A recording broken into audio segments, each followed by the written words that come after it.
Chapter 500. The way the barbarians ate was relatively simple. They didn't even need to heat up their food.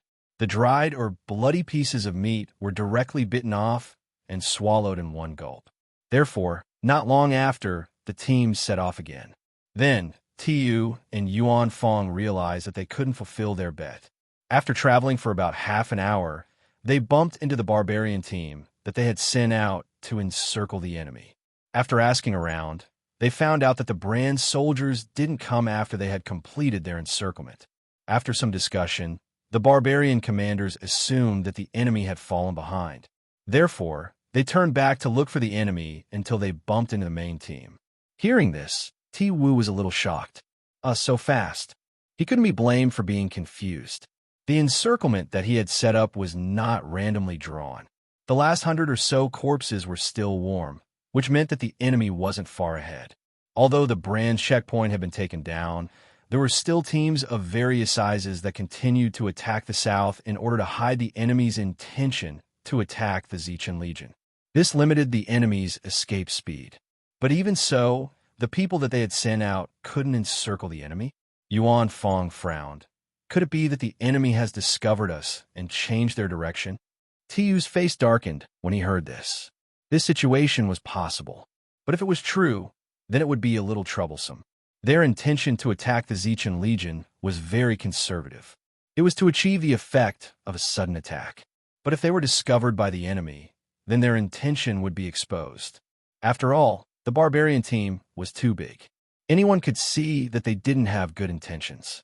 Of course, both Yuan Fong's frown and Tiu's darkened expression disappeared in an instant. This was just a small problem that could be solved as long as they killed the enemy. Interesting. Tiu licked his lips. There were still traces of blood on his teeth from lunch. He rubbed his palms and chuckled. Haha, since that's the case, let's play a big game. Just treat it as a warm-up before the big battle. Pass down my order. Send out pursuit teams from the left and outermost sides. Advance at full speed in an arc and form a 30-mile circle. Pausing for a moment, he said, Tisk, I have to come up with a battle code name. Yep, Eagle catches Little Pung. Yes.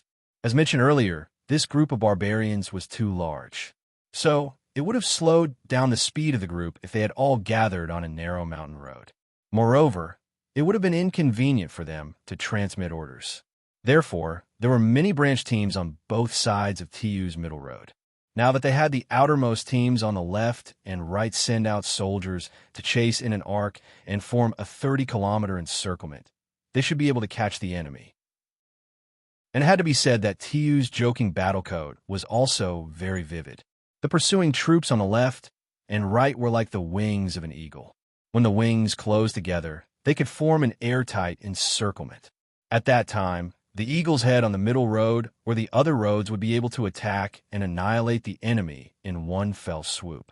After the order was given, Tiu did not hesitate and led the middle road team to chase after the enemy at full speed. In order to prevent the enemy from taking advantage of the loopholes and circling behind them, each team sent out a large number of scouts to carefully patrol the mountains and ravines.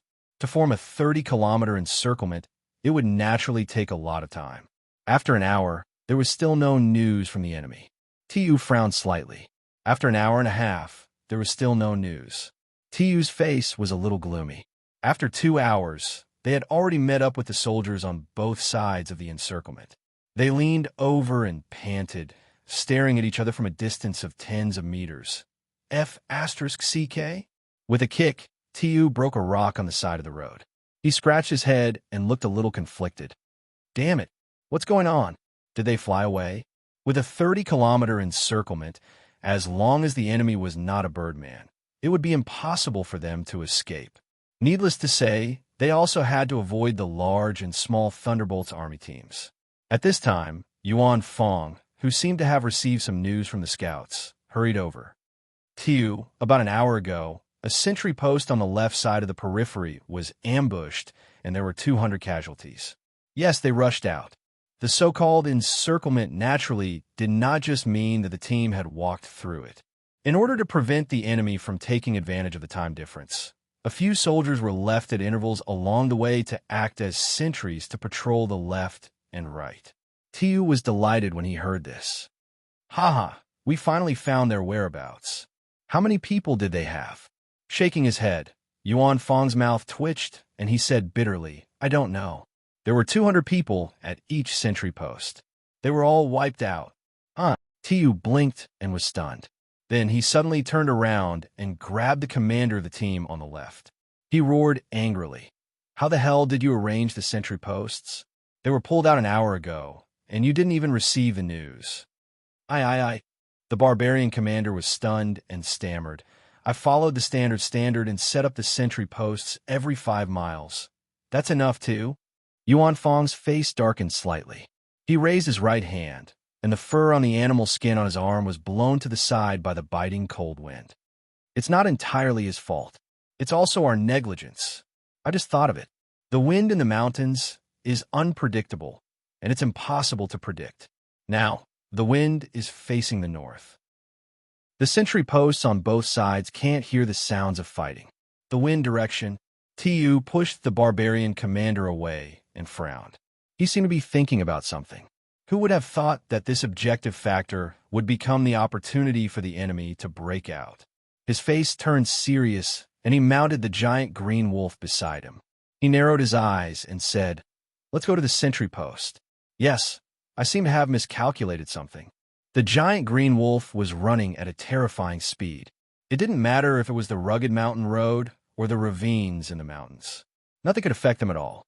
Whether it was a sudden turn or a light leap, they could easily step over any obstacle. 10 minutes later, Tiu and the others arrived at the sentry post. The sentry post was already surrounded by the barbarians. More than 200 corpses were still lying on the ground. A few Serpentis guards were checking the corpses. Tiu waved his hand to interrupt the commander who came forward to salute him. He looked around and quickly ordered, Send people to search the surroundings carefully. Find the graves of the brand soldiers. He roared, Go. Yes. Grave. Tiu, what's wrong? Yuan Fang rode his wolf forward and asked in surprise. Tiu sniffled and his eyes flashed. Previously, I thought that the enemy only had the advantage of numbers, but they were able to calmly find a flaw in the encirclement. They used the inconspicuous direction of the wind to decisively break through, and we only got the news an hour ago. I suspect that this is a Bran elite team. Pause for a while. Of course, it's just a suspicion, but the Bran people have the habit of burying people in the ground. Also, there are rumors that we have a bad habit of eating people. Damn, human flesh is so sour. Who would eat it if they weren't forced to a certain extent? So even if the situation is urgent, they will definitely bury the dead soldiers. And based on the number of corpses, we can more or less determine whether they are an elite team or not. Here, found it. Just as Ti Wu's voice faded, a barbarian suddenly shouted in Bulan language from the leeward side of the mound by the roadside. Tiu was overjoyed when he saw this. He immediately jumped off his wolf and ran over. Yuan Fang was stunned for a moment. Then, he subconsciously followed him. Tiu's guess was right. The enemy really buried the bodies of the dead soldiers. And in that kind of hasty situation, the enemy obviously didn't care about the location. They just hastily dug a grave and buried the bodies nearby. With the cooperation of dozens of barbarians, the bodies of the dead soldiers wearing Bran armor were lifted out of the grave and placed on the ground. Thunderbolt's army. Tiu leaned forward and carefully identified the style of armor of a corpse. He nodded and couldn't help but feel relieved. He murmured in a low voice, Good. I thought it was the elite soldiers of the Zichan Legion passing by what? That's all. Tiu raised his head and saw Uncle Yuan Fang's face full of shock. He said in an incredulous tone, Impossible. Continue to search for them. Tiu stood up and turned his head. He saw the number of Bran soldiers being carried out. He was also startled. Then, he touched his forehead and said, Sure enough, there were only 20 or so Bran soldiers on the ground. But there were 200 corpses lying on the mountain road. Comparing the two, it was a huge irony. Uncle, forget it. Don't look for them. Tiu stopped Yuan Fang, who was a little excited, and shook his head. In this case, they won't dig a second grave. Yuan Fong was silent. Of course, he understood this logic. He just couldn't accept the fact that 200 warriors of the tribe could only kill 20 or so enemy soldiers. Phew! Tiu took a deep breath and looked at the endless hills in the north. He frowned and looked hesitant. After all, Yuan Fong was an experienced middle-aged man. After quickly calming down, he looked at Tiu's expression and knew what he was thinking. He pondered for a while and shook his head. They might not know our intentions. There's no need to waste time on them. The situation now was obvious. The enemy clearly knew of their existence, but it was hard to say if they would guess their intentions. If they didn't, then it would be for the best. If they did, then there would be some uncertainty in their attack on the Zichan Legion. Yuan Fong knew Tiu's character very well. He looked crazy, but in fact he was a proud person. Now that the enemy had broken his plans twice, it must have aroused his competitiveness. And once he made a decision, he would never turn back. So, he tried to persuade him again. We've already taken down the checkpoint. If I'm not wrong, these deserters must be trying to pass through this wilderness. They're going in the same direction as us, so we just have to be careful and not let them get to the front. Then, we'll call in the troops here to encircle them. This way, even if they know our intentions, they won't be able to inform us in time. Just as Yuan Fong was habitually nagging, Tiu turned his head and saw a barbarian scout rushing towards them. When he got close, he was stopped by a guard riding a giant green wolf. After a few words, the scout was brought over. General Tiu, more than 100 corpses were found 10 miles behind us. Yes, they were just killed. Just. After getting confirmation word by word, Tiu suddenly grinned and clapped his hands. He, beautiful, really King beautiful. Killing 200 people here, then circling behind us to kill another 100. Uncle Yuan Fong, did you see that? This is a complete disregard of our existence. Haha, their courage is commendable. I admire their courage. Yuan Fong saw this and frowned. Waving his hand, the hesitation on his face disappeared. Tiu scratched his head, and a crazy emotion gathered in his eyes. You don't want to play the game of eagle and chicken, but you want to force me to play the game of eagle and chicken. But since you want to play, I'll play with you this time. Pass down the order. The troops set up camp and wait for orders. Also, give me the map of this area. Chapter 501. While Tiu, who felt provoked, was brewing a storm, Tang Yin and the rest were sighing about their bad luck. F***. What the F***? These damn barbarians could have come out at any other time, but they chose this moment. Forget it, we've already killed them. We're lucky enough that we didn't encounter a whole group of them. Well, they probably won't find that place, right? They probably will. Hey, I just received news that the enemy scouts are already searching in that direction. F***. F***CKU, Fry, Eltek, Taka, and the rest who were moving forward quickly shook their heads and sighed. They were very depressed. Tiu and Yuan Fong were right. When the 500 barbarians first surrounded them, the members of the gray space on the periphery had already discovered them. To be honest, they didn't pay too much attention at the beginning. After all, they had already killed a few small groups of barbarians. It was already good enough for them to be discovered and pursued by the enemy. Therefore, Tangen's response was very simple. He ordered the group to speed up and avoid the encirclement. Then, they turned north and continued their journey. However, when they found out that they were surrounded for the second time, they realized that something was wrong. The enemy had too many people. There were thousands of barbarians in front of them, and there were sentries along the way. It was as if they wanted to catch a turtle in a jar. Realizing this, Tang Yin quickly passed an order to David at the back, asking him to expand the scope of investigation to find out what was going on. The information that came back made everyone dumbfounded. In David's words, the barbarians behind them were endless. There were at least tens of thousands of them, and there were all kinds of them. There were black-haired, yellow-haired, skinny, riding giant wolves. After confirming that David wasn't joking, Tang Yin, Fry, and the rest looked at each other and didn't come back to their senses for a long time. What was going on? Didn't they just kill a few small groups? Was there a need to mobilize so many people? Could it be that there was a member of the royal family in the northern wilderness among the dead? Or did they accidentally kill the commander of the barbarians? Of course. He couldn't figure out what was going on. Moreover, he didn't have the time to think about it in the northern wilderness. After seeing the flaws in the enemy's sentry post, Tang indecisively ordered them to take action. As expected, the 200 barbarians were completely annihilated. Because they were not sure when the other party would discover this place, the team hurriedly turned west, wanting to go behind the other party. Because they had just left the encirclement, the members of the gray space had not yet dispersed, so there was no information about the surrounding situation during this rapid march. Of course, this was very dangerous. However, as long as they could hold on for more than 10 minutes and wait for the members of the gray space to arrive, the danger could be avoided. After all, the wilderness was so vast, and there were so many mountain paths. So, the chances of encountering a barbarian team within 10 minutes was very small, even though there were quite a few of them. But the most depressing thing was that they bumped into a small group of barbarians when they went behind the barbarians. There were more than 100 barbarians, so they naturally didn't put them in their eyes. So, they easily wiped them out. However, they were speechless at this moment. They didn't know if they were lucky or unlucky. If they were lucky, then they just had to bump into barbarians at this critical moment. If they were unlucky, then at least they didn't bump into a large group of thousands of barbarians. I'm puzzled. Where did so many barbarians come from? Are they really coming for us?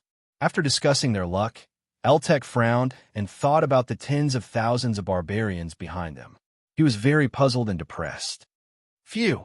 Are you kidding me? We're not Z military god. After taking a deep breath, Tangan couldn't help but grimace and shake his head with a bitter smile. They're definitely not coming for us. Fry frowned and thought for a while. They should just be passing by. This direction, there must be some big movement. Then, they coincidentally bumped into the barbarians that we killed earlier and wanted to finish us off.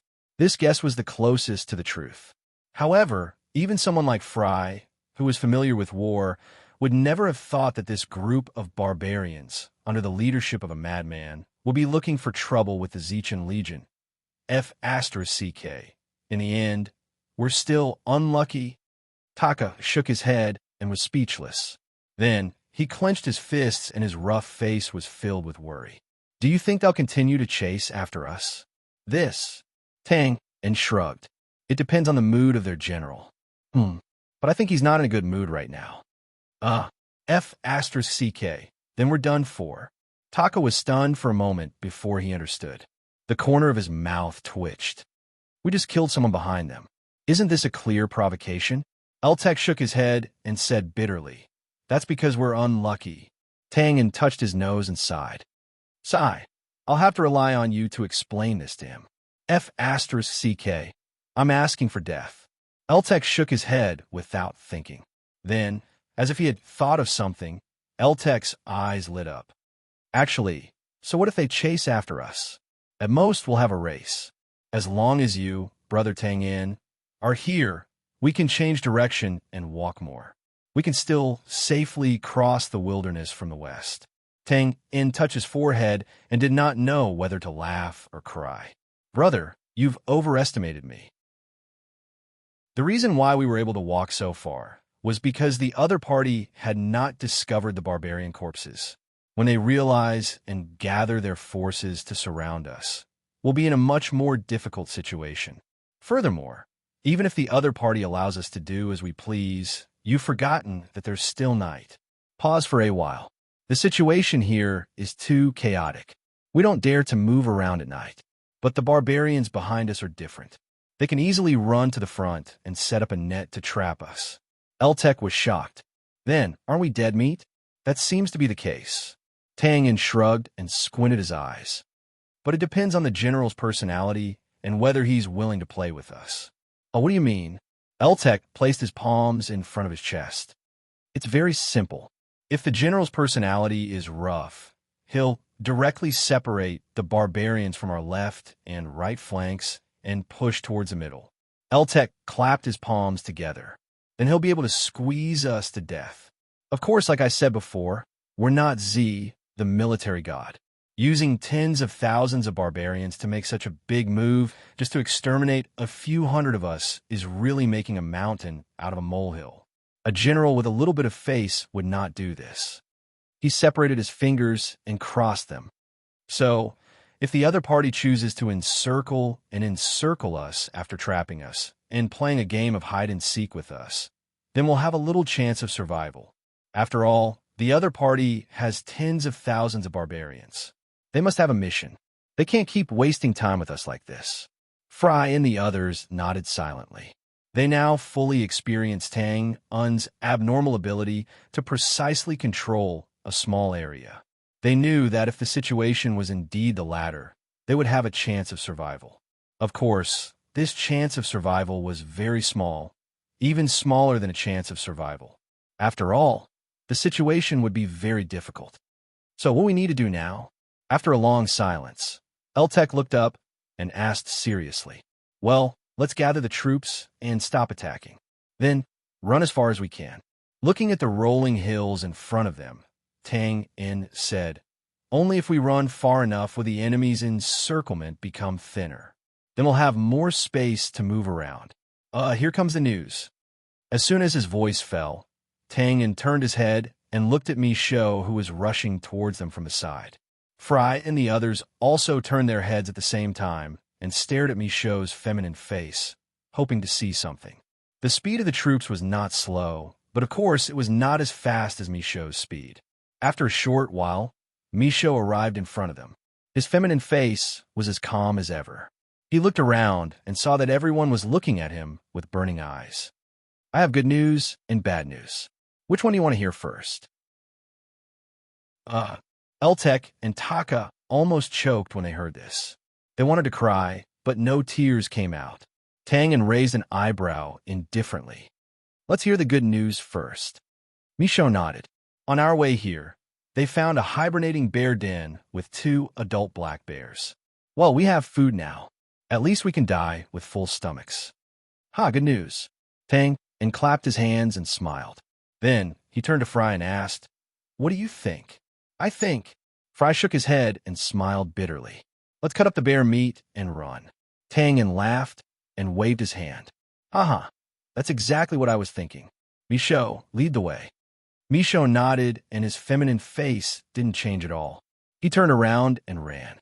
On the other side, Fry ordered the soldiers to follow him to the bear den. After running for a few steps, Eltek and Taka looked at each other in confusion. "What's the bad news?" Tang smiled. That's a good question. I can't help but feel a sense of superiority in intelligence."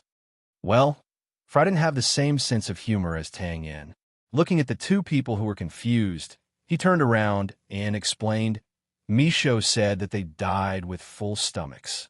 That means that the barbarians have caught up with us." F***CK. Chapter 502. At this time of the year, to be able to find a bear den in such a chaotic battlefield was undoubtedly something to be happy about, especially for Tang In and the others who were short on food. There was nothing wrong with Luke's investigation. They were indeed 2 adult black bears. They weren't magical beasts, but ordinary animals. After the few of them snuck into the cave that smelled bad, they found the 2 black bears snuggled up to sleep on a haystack. Perhaps it was a male and a female. The scene was really heartwarming and touching. Seeing this, Tang In and the others could not help but sigh with emotion. Then, with a flash of fighting light, they stepped forward and chopped down with their axes. For a warrior with combat aura, as long as they weren't magical beasts, they could easily take them down. Time was of the essence, so they dragged the bears out of the den and immediately cut them into 8 pieces. On average, each soldier was given 2 pounds of meat. The furry black bear's skin wasn't thrown away. Tang had a few soldiers roll it up and put it away. After finishing all this quickly, they didn't delay any longer. The arrow formation changed into a square formation, and like a swarm of bees, they rushed toward the west. Just as Tang said, the enemy had tens of thousands of people. If they didn't widen the distance, they would easily be surrounded and killed. At this moment, it was time to see the difference between the outstanding soldiers. Fry had single-handedly created the spear breaker formation. During training, he had also borrowed some methods from the gray space. As they ran, although Fry had consciously lowered his speed, the formation of the troops was gradually pulled apart. The heavy sword unit and the tomahawk unit were left behind. Fortunately, they had started early, and the ordinary barbarians weren't much faster than them. So, after running for more than 2 hours, the barbarians still couldn't close the distance between them and dusk. But this advantage could only be maintained for so long. As dusk gradually fell, the range of the gray space members' vision was constantly shrinking, and the team had to slow down. Usually, at this time, the team would have already started to rest, but the situation was different now. As long as there was a glimmer of light, and as long as David and the others didn't find anything wrong with their reconnaissance, they had to continue running. Of course, the barbarians behind them were also taking advantage of this opportunity to get closer. Another hour passed, and Michaud, who was in charge of the rear, retreated and reported that the barbarians were about 5 kilometers away from the team. At this point, the team's advance came to an end. When David and the others were scouting the surroundings, they had the intention of finding various hidden spots. So as soon as the team stopped, Tang indirectly pulled them over. This was a connected hill with 2 mountaintops. It was very close to the surrounding mountain roads, and the terrain was not considered hidden. However, there was a pile of rocks in the middle of the hill. If one did not look closely, they would not notice that there was a ravine under the rocks that was large enough to hide hundreds of soldiers. After settling down and ordering the soldiers not to make a sound, Tang In and the others climbed up the eastern hill. This hill wasn't very high. Their line of sight was blocked by the trees on the hill. They couldn't see any traces of the barbarians. Looking up at the dark sky, Eltek said hesitantly, "It seems to be getting dark faster today. Is the weather going to change?" The weather in the north was always changing, so it was normal for the weather to change. After saying that, Air put his palms together and worriedly said, "God of light, please don't let it snow." His worry was reasonable. Snow could cover everything, but it could also reveal traces. If it snowed at this time, it would undoubtedly be a tragedy for the team that was already on the edge of the cliff.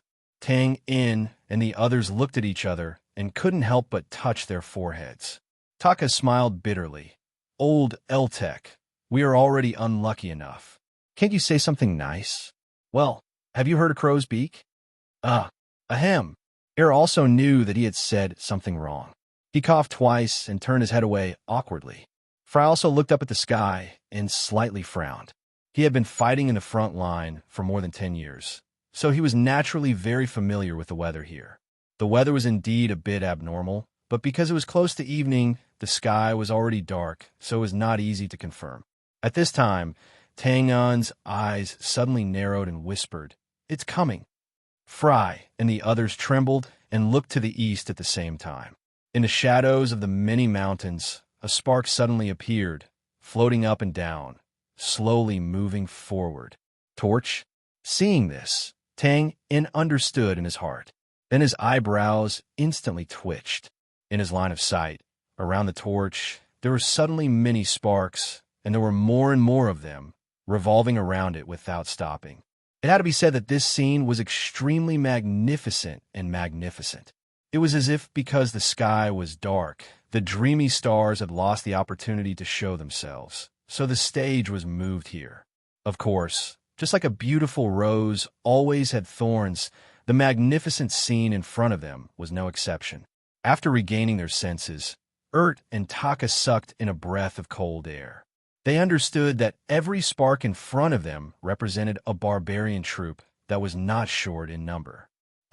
Tang narrowed his eyes and looked around, then suddenly leaned back and laughed happily. Frey's dignified expression also eased a little, and he slightly breathed a sigh of relief. Looking at Air and Taka's surprised gaze, Tang spread out his hands and laughed. "Rejoice, our luck is not bad. We met an enemy commander who wants to save face." He pointed to the complicated torches below. "There are at least 100 teams here. It's obvious that they want to search and encircle us, and not simply crush us." And Taka nodded at the same time. Wasn't this the case? Then the stone in their hearts slowly fell. Although the pressure was not gone, at least it was relieved a little. Good. Now it's up to you, Brother Tang In. Patting Tang In's shoulder, recovered his forthright manner.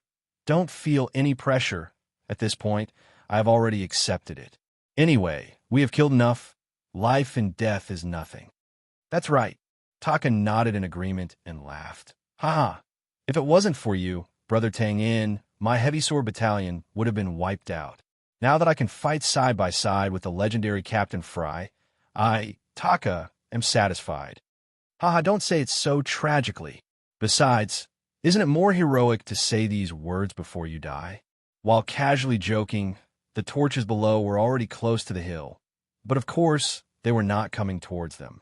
They went around the surrounding mountain roads and continued to move forward. Okay, go back and rest. Let David and the others watch. Seeing this, Tangan waved his hand and stepped back slightly. In order to prevent us from running out of this area, the enemy will definitely continue to move forward and spread out. Well, I don't think there will be any movements tonight. Just as previously speculated, since the enemy chose to search and encircle, they should not be in a hurry to make a move. After all, it was pitch black. Although Tang In and the others could not hide easily, it would not be easy for the enemy to find them either. Fry and the others, of course, understood this. They looked down and nodded, then retreated down the hill together. Of course, although they knew that the enemy was unlikely to make a move, they also knew that there would not be any problems with David and the others watching over them. However, Eltek and the others would not sleep well tonight. This was a more complicated and difficult situation compared to a few days ago. To put it bluntly, no one knew if they could survive the next minute. Fortunately, there was no movement for the entire night. The next morning, the soldiers who slept lightly woke up early. They did not dare to start a fire, so they directly used the remaining flatbread to eat the bloody meat slices. After a few bites, they quickly cleaned up the traces. Then, all the soldiers gathered together and quietly waited for orders. It had to be said that morale was a very strange thing. Although Eltek and Taka did not publicize the current situation, the brand soldiers were not fools. From yesterday until now, their abnormal behavior all indicated that the problem was serious. If it were other brand soldiers, or the people a few days ago, they would have already collapsed under the heavy pressure. But now, although they were nervous, they did not give up hope. The source of this hope was the legendary invincible Captain Fry. It was Tang In who looked cheeky and did not have the demeanor of a master, but he was able to lead them out of danger many times. Although strictly speaking, these two were not from the brand military, but now they had undoubtedly become the faith of the brand soldiers. In addition, compared to the brand soldiers, the soldiers of the Spear Destroyer Battalion were much calmer. They had no choice, they were chased too many times, and they were already used to it. After Eltek and Taka commanded their soldiers, they gave some instructions and then gathered together. Looking at the gloomy weather, they could not help but discuss a few words worriedly. Then they saw Tang In squatting on the ground with a branch. There were some remnants of dew on his shoulders and hair. It seemed like he had stayed here for a long time. Fry stood aside and looked down with a frown. He looked a little confused. Seeing that Tang In was thinking about something, Eltek and Taka did not dare to disturb him. They nodded and greeted Fry, then stood aside. After a while, Eltek and Taka also frowned as they looked at the strange, messy lines and circles on the ground. They finally understood Fray's confusion. After a while, Tang In finally threw away the branch, clapped his hands, and stood up. Then, as if he just saw the people beside him, he raised his eyebrows and smiled. Haha, everyone is here. Have you eaten breakfast? Oh, everything is ready. Have the barbarians moved? I ate. Eltek was stunned for a moment. Obviously, he was not used to this way of greeting. He shook his head. The barbarians shouldn't have moved. I didn't see David and the others coming over. Well, we are waiting for your orders, Brother Tang In. Oh, then wait a little longer. Rubbing his hands, Tang In explained, right now, we can only passively defend. So, If the enemy doesn't move, we won't move. Eltec nodded to show that he understood. He then looked at the messy pattern on the ground and couldn't help but scratch his head. Brother Tang Yin, you woke up so early. Just to draw this? That's right. You don't understand? Haha, it is a little messy. Well, to put it simply, this is a map of the surrounding dozens of kilometers. As soon as he said that, Fry and the others suddenly raised their heads. Tang Yin waved his hand with a smile. Haha, don't look at me like that. I'm not that capable. Luke and the others collected this yesterday afternoon. Pausing for a moment, Tang Yin looked at the enlightened expressions on their faces. Pointing at the largest circle in the center with the tip of his foot, Tang Yin said, since we have nothing else to do, let's talk about it first. Well, there are some places where I need everyone's cooperation. Look, this is where we are right now. The small circles around us are the sentries that the enemy has set up around us. As for the other small circles around us, they're just my random guesses about where the enemy's sentries are. They're not accurate. As for the lines, they're the possible trajectories of these sentries later. It's really too messy. Haha, but there are benefits to being messy.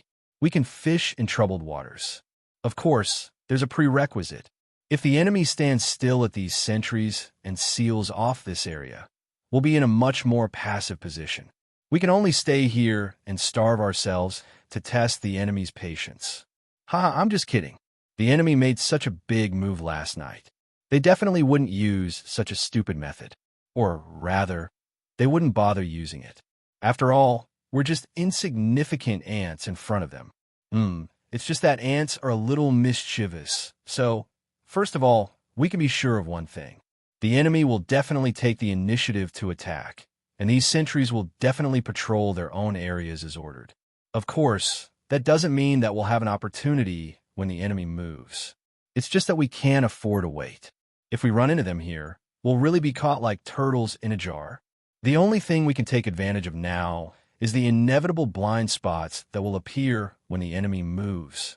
To put it bluntly, the so-called blind spots are the narrow gaps between areas. For example, it's like two houses built together. There's no limit to their backyard. In this case, of course, everyone wants to occupy a larger area. But of course, no one is willing to give in to the other. So in the end, the area in the middle becomes a blurred area. Everyone wants to control it, but no one wants to control it. Haha, human nature. We'll be clear about this later. There's another point that we can take advantage of, but it'll depend on the enemy's commander. Everything has weaknesses and flaws that can be found. The more complicated something is, the more there will be. After all, there's a limit to human strength. If this limit is exceeded, it'll be out of control. The enemy's commander should be able to understand this. So, in order to achieve the greatest degree of control, he'll definitely make some kind of rule. Haha, there's a pattern to every rule. If we're lucky enough to find this pattern and make it chaotic, we'll be able to fish in troubled waters. Speaking of this, Tang Yin looked at Fry and the others, who seemed to be deep in thought, but also somewhat at a loss. He waved his hand and said with a smile, Haha, don't think too much about it. No one knows if these can be used. After all, if we're unlucky and bump into a group of barbarians, then all this will be meaningless. Haha, seems like a jinx. Then let's talk about something serious. Our team of more than 700 people is still a bit big. So, under certain circumstances, we'll need to move forward separately. TSK. This involves the issue of command. Eltec, Brother Taka, we haven't known each other for long. But now, the situation is special. So, David and I need the trust of the officers in your team. If necessary, we'll take over their command. I hope you can cooperate. No problem. Eltec and Taka looked at each other. They took a deep breath and said solemnly, We'll pass down this order later. There won't be any problems. If there's anyone who doesn't listen to orders, including us, you can kill them on the spot. Tang Yin didn't hold back. He patted their shoulders heavily and said, then we'll have to trouble you too. Eltec and Taka nodded and turned to walk back to their team. Looking at their backs, Tang Yin's eyes flashed for a moment before he turned around and said, Brother Fry, you should also get ready on your side. We might need to use some of our soldiers in battle. So, we need the best of the best. Fry nodded and turned to Spearbreaker's team to consider the soldiers. Phew! Finally, Tang and let out a long breath. He stepped on the pattern on the ground and looked at the few hundred brand soldiers. He touched his nose. The situation was chaotic. If they were to look at the chances of escaping, leaving Eltec and Taka behind, their chances of success would be higher. However, no one could predict what would happen next. If they needed to break through, it would be better to have 2 battalions of soldiers. Of course, if they really needed to be abandoned, Tang wouldn't hesitate to abandon the 2 battalions of brand soldiers. He would even use them as bait. It didn't matter if he was a traitor or a villain. The current Tang was no longer the kind second-rate university student from Little Rock Village. When it came to his own life and the lives of his friends, nothing mattered. However, Tang wouldn't tell Fry about this. It wasn't that he didn't trust him. From his point of view, Fry had a special relationship with the Thunderbolts army. He also had a good impression of the 2 battalions juniors. Fry was a straightforward person. It was because he was betrayed that he ended up like this. These thoughts flashed through his mind. Tang shook his head and looked to the east. He squinted his eyes and said, come on, come on. I hope your encirclement won't disappoint me. At the same time, in a vast valley camp in the east, Tiu was also looking to the west with his hands behind his back. However, his eyes were closed. Tiu, it's almost time. Let's get started. We still have important things to do. Yuan Fong walked over and said with a frown. Obviously, this middle-aged barbarian general didn't approve of the army's decision to stop. Tiu nodded and stretched out his hands. He took a deep breath and said, do you feel it? Is this the feeling of crushing an ant with the power of heaven and earth? Yuan Fong curled his lips and said, if you know it's an ant, why are you still wasting your time? Don't you want to fight the Zichan Legion earlier? No. Tiu opened his eyes and shook his finger. It's because I have to face Z later that I can't lose. Well, you don't understand. I don't understand where you're getting these weird thoughts from. But I know that winning and losing is a common thing on the battlefield. I think you really need to suffer a loss. Maybe. Tiu raised his head and laughed wildly. He took out a barrel-shaped object from his arms and said, but uncle, you may be disappointed. I won't suffer a loss, especially here. He threw the barrel-shaped object. Boom! A conspicuous red, flame-shaped object exploded in the air. Ant, struggle a little longer. Don't disappoint me. Chapter 503. With a thunderous roar, the clouds moved in all directions. Just as the red flames bloomed brightly in the dusky sky, Tang and the rest knew that the search operation had begun. In an instant, Oz, David, and the others rushed back and whispered in Tang-On's ear for a few seconds before quickly disappearing. Because of a narrow space, the members of the Gray Space had narrowed the scope of their investigation to within 3 miles. This way, they would have less manpower. But now, they paid more attention to the timeliness of their information. Therefore, compared to Luke, Michaud, and the others who were skilled in stealth and reconnaissance, David and the others were the ones who passed the information back and forth. Hearing this, Tang pondered for a moment and nodded. All kinds of information gathered in his mind, and then imprinted it on a large area of the terrain. He paused for a minute, then suddenly pointed to the southwest and strode out of the ravine. Fry and the other 2 didn't dare to be negligent. They led the gathered soldiers and followed closely behind Tang. Hundreds of people walked, but there was almost no sound. The pace of their steps constantly changed with Tang in front of them. The team went down the gentle slope of the hill. When they passed the mountain road, they paused for a few minutes and then headed west. Perhaps because they were nervous, the soldiers' senses were extremely sensitive at this time. The sky was still dark, and the surroundings were quiet. Occasionally, a few birds chirped. Everything seemed to have entered a primitive forest that no one had set foot in. But the soldiers knew that this was just an illusion.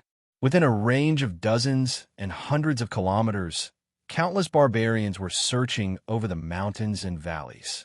Tens of thousands of pairs of eyes were constantly looking in all directions, Suddenly, Tang stretched out his hand and made a pause gesture. He waved to the right and led the way to the back of the mound. This mound was really small, so small that it couldn't even hide the figures of hundreds of soldiers. 5 minutes later, the soldiers heard heavy footsteps. Those with a keen sense of smell could even smell the stench of the barbarians because they hadn't washed for years. Some of the veterans' faces were solemn, and they subconsciously held their breaths. Their experience on the battlefield had already trained them to roughly identify the number of enemies by the sound of their footsteps. Now, there were at least 500 barbarians on the other side of the mound. When the footsteps were about to reach the center of the hill, Tang waved his hand again with a calm expression. He led the soldiers, whose hearts were in their throats, along the side of the hill and walked forward for about a dozen steps. With these few dozen steps, the soldiers who had yet to enter the mound disappeared from the barbarians' line of sight. At the same time, several brand soldiers who were close to the front opened their eyes wide and stared at the back of the barbarian's head, as if they were acting in a pantomime. The two sides silently changed their positions around the mound. The hundreds of barbarians continued to move forward until they disappeared around the corner of the mountain path. Tang continued to lead everyone forward as if nothing had happened. Of course, there was more than one patrol team in this area. In fact, there were at least 2 or 3 patrol teams in each area to form a cross-search and avoid being exploited to the greatest extent. However, the soldiers followed Tang's lead. They stopped and changed their direction from time to time, but they didn't see any other barbarian until they reached the border of the two regions. At the junction was a wide fork in the road, with steep hills on both sides. It was still quiet here. There was no one there. The soldiers originally thought that they would pass through here quickly. Unexpectedly, Tang looked around and came to a depression on the side of the hill. He waved his hand and signaled everyone to lie down and rest. Although they were greatly surprised, there was no one who would question Twain's decision at this moment. Sure enough, after resting for 3 minutes, Eltek, Taka, and some of the soldiers suddenly tensed up. On the other side of the hill, a group of barbarians appeared. There weren't many of them, only about 200 of them. However, just as they were rejoicing, they were interrupted by doubts. If the barbarians walked 100 meters forward, they would be discovered. In fact, the barbarian team stopped at the same place for a moment. They were indeed walking towards them. In an instant, everyone looked at Tang, who was at the side. They tightened their grip on their weapons and were ready for battle. Tang's expression was still calm, as if he didn't see the barbarians. He also didn't see the doubtful gazes around him. His finger gently tapped on a small stone, and his lips moved slightly, as if he was counting. Tap, tap, tap. The rhythmic tapping continued. More and more soldiers realized that the atmosphere was strange. They didn't say anything. After some doubts, they tightened their grip on their weapons. Their eyes were filled with killing intent. Just like what Eltek said before, to be able to reach this point, everyone knew that they had killed enough. Life and death didn't matter anymore. Of course, there were also some soldiers who had blind faith in Tangan. They didn't believe that the person who had led them out of danger would make a mistake. Their eyes were fixed on Tang Yin. Some of them even subconsciously counted the number of times they tapped on the stone. 30, 35, 40, 45. Just after 50 steps, the barbarians also walked 50 steps and arrived at the fork in the road. They didn't stop and continued to walk towards them. They were getting closer and closer. They were so close that Eltek and the others could clearly see the curly black hair on the barbarians. At this time, even those who firmly believed in Tang and couldn't help but waver. Could it be that they really made a mistake?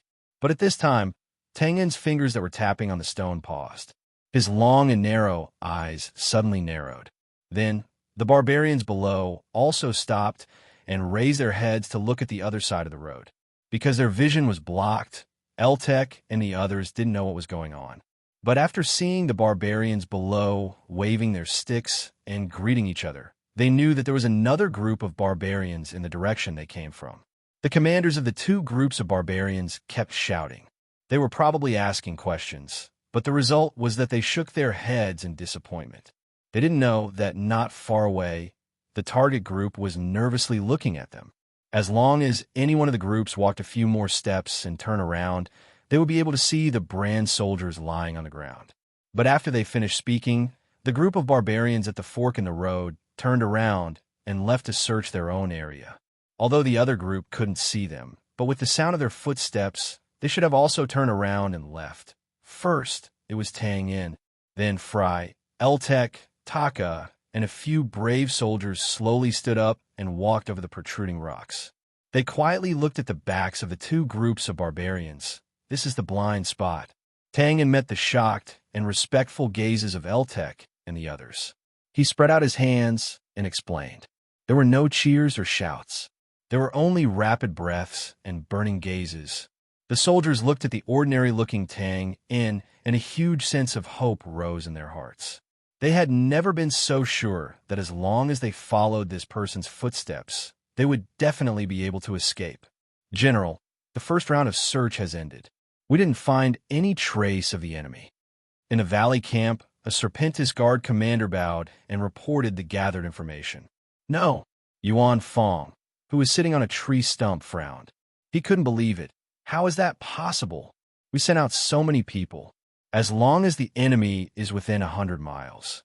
Could it be? Uncle, it's impossible. Tiu, who was beside him, didn't look too bad. He even smiled and felt a little relieved. They didn't dare to move around at night. How far could they have run in the few hours yesterday afternoon? Maybe it's hidden in some hidden place. After all, we are an elite team. Of course, we have to struggle a little. They didn't let me down. Yuan Fong, of course, wasn't in the mood. He said to the Serpentis Guard with a gloomy face, pass down the order. All teams must immediately search the hills, ravines, and woods. In short, all places in the area must be searched. Yes. The Serpentis Guard nodded and took a few steps back. He turned around and ran away to pass on the order. Tiu couldn't help but shake his head. He spread his hands and sighed. Uncle, such a good game was ruined by you. Humph. Come, prepare to break camp. Yuan Fong snorted coldly. He didn't pay attention to the words. Instead, he ordered the barbarian bodyguard beside him. Obviously, he was very dissatisfied with the current situation. Being snubbed, Tiwu shrugged and made a funny face. Although he was dissatisfied with Yuan Fong for breaking the rules of the game, Tiu understood that the game had come to an end. The other party must be in the area. With such a detailed search, where could they hide? But was this the truth? After a long while, about 2 hours later, the commander of the Serpentis Guard came in again. He didn't report immediately. Instead, he secretly looked at the two people's faces and said hesitantly, General, well, we still haven't found them. Well, Tiu, who was about to give the order to leave, was startled. He looked at the commander of the Serpentis Guard in disbelief. Still not found? Trash, a bunch of trash. Yuan Fong was also startled. He stood up as if his butt was on fire. His lips trembled. So many people, so many people. What are you still doing here? Go and find them. Dig 3 feet into the ground and find them. Search again. Search carefully. Also, if you see them, capture them alive. Tiu ordered and then asked the commander of the Serpentis Guard to leave. Then he tilted his head, raised his eyebrows, and grinned. Interesting. This time it's really a surprise. Pause for a while. He called the barbarian officer and pointed at the topographic map on the tree stump. Send 3,000 people to sweep this area. Well, send reinforcements to the outermost defense line on the left and right. Tell them to be careful. If anyone's defense line is broken by the other party, bring their head to me. Yes. After the reinforcement and insurance strategy, Tiu rubbed his hands and squinted at the mountain range in the west. He shook his head. One surprise is enough. Let's just obediently fall into the net. Well, I'm curious. I want to see who you are. Tiu paused and touched the left side of his face. There was a small drop of water that suddenly fell. He rubbed his fingers and frowned at the dark sky. He murmured, It's raining. Chapter 504. It's raining. At noon, Tang In looked at the gloomy sky and muttered to himself as he felt the chill on his face. Phew! Thank goodness, thank goodness. Elter, who was relieved that his jinx did not come true, patted his chest and said. Fry and Taka looked at each other. Their expressions relaxed as the heavy burden in their hearts slowly lifted. Climate change in the north was a common occurrence. As long as it was not snowing, they could accept it. Brother Tang In, what are we doing here? Elter looked around and asked. They were hiding at the bottom of a steep mountain in the gully beside the mountain road. Right now, there weren't 700 soldiers here, but only 150. The remaining 500 or so people were now in the neighboring region, led by David and the others. Although there were only 100 or so people, they were the best of the best. Their combat power was not to be underestimated. We're staying here to kill, Tang In replied casually. He then looked at the stunned gazes of the people around him and pointed at the mountain road in front of them. There's no need to doubt. 100 barbarians will pass by here in a few minutes. What we need to do is to annihilate them within 15 minutes. 100 barbarians was not a lot. Everyone was confident that they could get rid of their opponents. However, they had to consider the possible chain reaction. Taka asked hesitantly, could it be that these 100 barbarians will become our obstacles? This sounded unbelievable. After all, the rest of the people had already gone to other areas. What do they have to do with the barbarians here? However, Eltek and the others nodded in understanding when they heard this. They could not be blamed for having such an abnormal reaction. Tangin's actions were as if he was possessed by a god. Even though everyone knew that there were countless barbarians searching for them, they followed Twain's lead and stopped, turned around, and occasionally hid temporarily. They were able to avoid the barbarians who had arrived a few minutes earlier, or pass by the barbarians through the hills, forests, and other obstacles. They could also rest on the spot and wait for the barbarians to turn around and leave. Just like this, they actually spent half a day peacefully.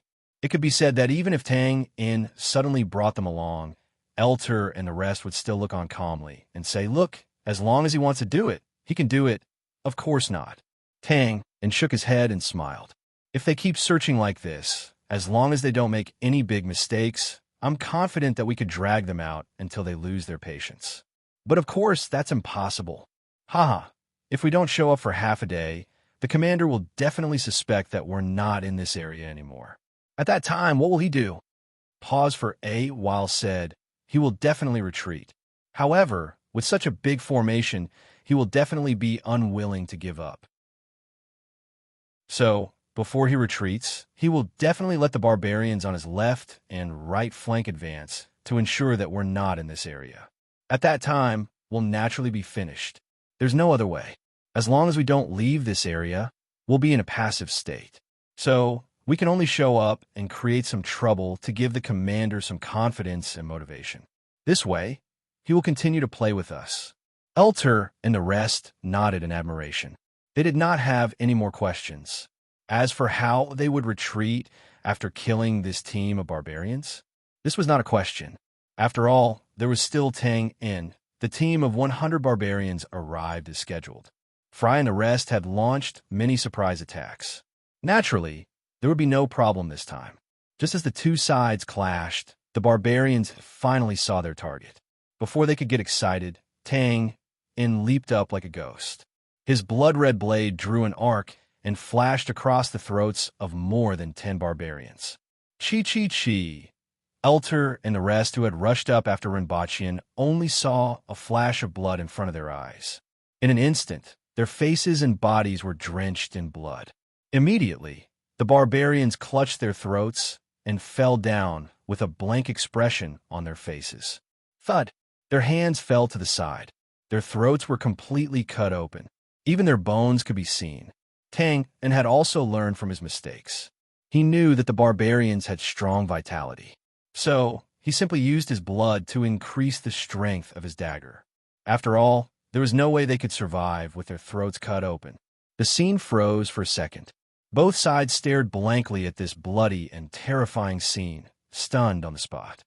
Kill! Because he knew Tang In's strength, Fry was the first to react.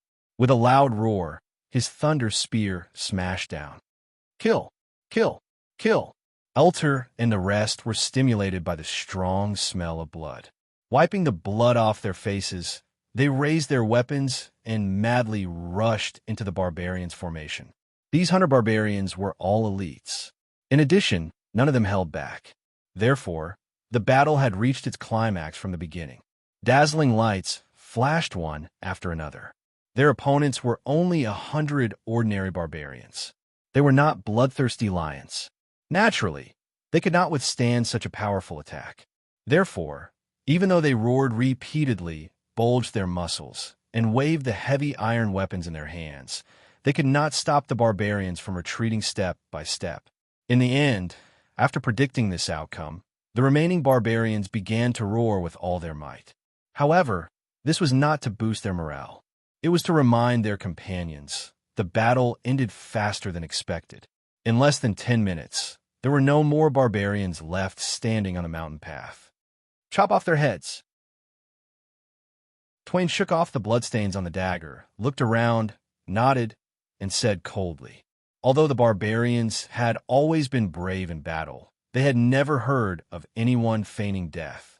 But in such a situation where there was no room for mistakes, Tang En did not dare to be careless.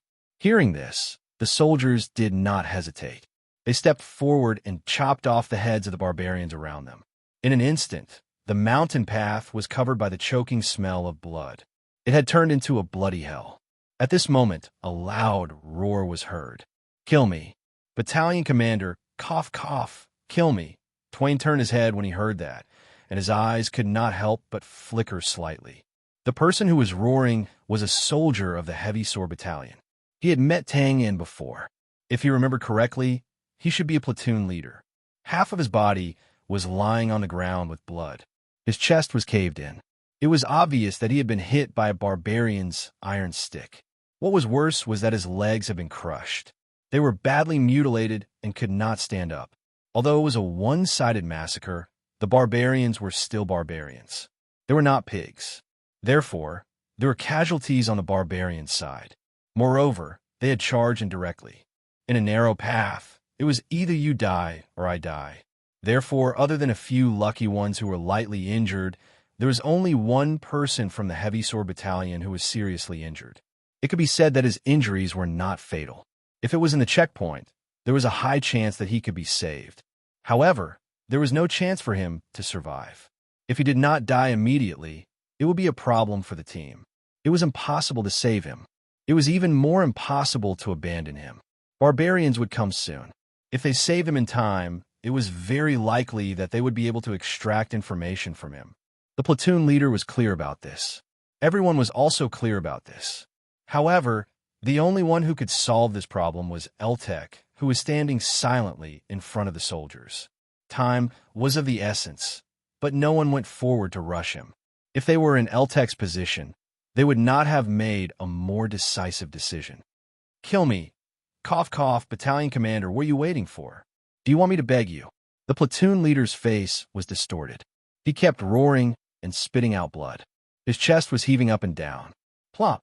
Eltek suddenly knelt down in front of the soldier. He raised his trembling, heavy sword. His eyes were bloodshot. Brother, Eltek, have let you down. With a sorrowful roar, the heavy sword fell heavily. Poof! It passed through the broken armor and pierced through the soldier's left chest. The sword was accurate and fast. The platoon leader spat out a mouthful of blood. A faint smile hung on his lips as he remained still. Tang En went forward and patted Eltek's shoulder. He did not say anything to comfort him. In this situation, words of comfort were just a piece of white paper that could be broken with a poke. He turned around and clapped his hands. After attracting everyone's attention, he pointed to the steep mountain beside him. Let's go up. Chapter 505. At this moment, a thunderous roar resounded in the valley camp. A bunch of trash. You're even worse than trash. Tens of thousands of people are blocking the way. Tens of thousands of people. Even if we were looking for a bird, we would have caught it already, but now we can't even find thousands of brand soldiers. Bullshit. It's all bullshit. The commander of the Serpentis Guard stood there trembling. The black mask on his face was splashed by Yuan Fong's saliva. He lowered his head and didn't say a word. Of course, he cursed silently in his heart. These people aren't the Serpentis Guard's people. Why are you getting angry at me? Behind them, Tu grabbed his hair and squatted on the ground. His face was no longer as calm as before. He stared at the topographic map on the tree stump and kept muttering, Where? Did they really run out of this area? Impossible, absolutely impossible. Calm down, it's only been a few hours. Even if they had wings, they couldn't have flown more than 100 miles away. After 3 searches, half a day had passed, but they still couldn't find those damn brand soldiers. This made Tu's mind a little confused. He even started to doubt his previous knowledge. Phew, you've disgraced the warriors of the northern wilderness. We can't even beat them. Fine, I won't talk about this. But you can't find them even if you want. F***CK. Where are they hiding? I don't care what nonsense you're talking about. Go and give me an order now. If you can't find them, you can bring their heads to me. Why are you still standing here? In the midst of the noise, Tu suddenly stood up. His hair was messy, and his face was distorted. He let out a thunder roar. Shut the F***CK up. The leaves around him were in an uproar, and the rain started to fall. Yuan Fong and the commander of the Serpentis Guard trembled and turned their heads to look. The barbarian officers who were discussing immediately shut their mouths and lowered their heads. They didn't even dare to breathe. Suddenly, the central camp returned to silence. At this moment, a scout of the Serpentis Guard walked in and saluted. General, we have news. The enemy killed 100 of our men. After realizing that the atmosphere here wasn't right, the Serpentis Guard's voice gradually weakened. But even so, this soft voice still caused an uproar. They're out. Haha, they can't hold on. This is great. Point it out right now. Yes. The dark snake guard came back to his senses and hurriedly lowered his head to look at the map. He pointed at a place. It's here. The location he pointed out was a little to the north of the center of the map. It was completely surrounded. Seeing this, Tu let out a long breath and couldn't help but curse. Damn it, they finally showed up. It was one thing to catch them, but after half a day, there was no news of them at all. This was depressing. Fortunately, they didn't wait in vain. The enemy finally showed up. Yuan Fong didn't have time to curse. He walked over and asked, What's the specific situation? How many people are there? He didn't dare to delay and quickly replied, The specific situation hasn't been reported yet. We only know that this small team was attacked by the enemy and was completely wiped out. It seems like their heads were chopped off. We don't know how many people there are. When the team rushed over, they had already disappeared. But, the heck, it's the same thing again. Yuan Fong cursed furiously as he punched his palm. Tu frowned. Wait for him to finish. Okay, you continue. But there are traces that show that they climbed up the steep mountains. Good. Ha! Bang! Tu was overjoyed when he heard this. He slapped the Serpentis Guard's shoulder. Even though the Serpentis Guard wasn't weak, he almost fell to the ground. Ha! After hiding for so long, we finally can't hold on anymore. Yuan Fong was also full of smiles and couldn't help but rub his hands.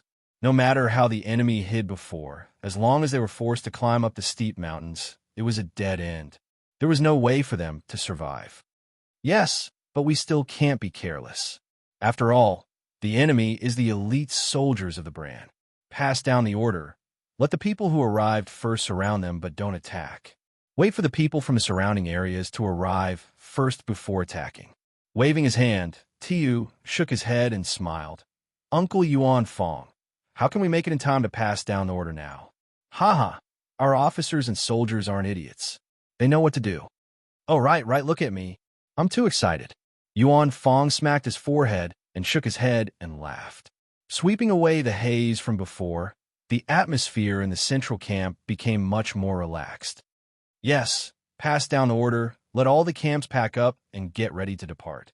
Waving his hand for the second time, Yuan Fong turned his head and saw that Tu was still staring at the topographic map in a daze. Surprised, he asked, What's wrong? Do you have any questions? I just thought of something. TSK, I still can't figure it out. TU rubbed the bridge of his nose, frowned, and sighed. How did they avoid the search for half a day? Maybe they found a hidden place, or maybe they were really lucky before. Shaking his head, Yuan Fong said disapprovingly, "There's nothing to think about. We'll know when we catch them." Looking away from the topographic map, TU gave up and nodded. Smiling, he said, "Yes, that's true. Haha, now that you mention it, I'm really looking forward to it." At the same time, at the top of the steep mountain, damn, aren't there 3,000 barbarians down there? I think it's more than that. There's another large group. TSK, they really think highly of us. How are we going to run? I don't know. We still have Mr. Tang. He must have a way. Yes, that's true. Conversations like this kept repeating on the top of the mountain, but in the end, the topic would always return to Tang Yin. Oh no. Now it was Mr. Tang who was respectfully addressed. Originally, in the army, there was no such thing. Normally, it was based on military rank. But Tang didn't have any military rank in the Spearbreaker camp. He was just an ordinary soldier. Logically speaking, the others should just call him Brother Tang In or Tang In. That's what they called him before. But after witnessing Twain's unfathomable abilities, the soldiers naturally would not address him as such, so they came up with the honorific of Sir. Tang obviously didn't care about this. He even felt a little disgusted. If it was a normal time, he would have laughed and rejected it. But now was the time to establish the soldiers' confidence in escaping. It wasn't good to deny it. In the end, he could only accept it. Mr. Tang, what should we do next? Damn, Tang gloomily wiped the drizzle off his face. He looked at Fry, who was smiling mischievously and was speechless for a moment. Then the corner of his mouth twitched a few times. He simply shrugged and said, "Think about it yourself." Fry paused for a moment. He knew that it was the opponent's counterattack. He couldn't help but shake his head and smile bitterly.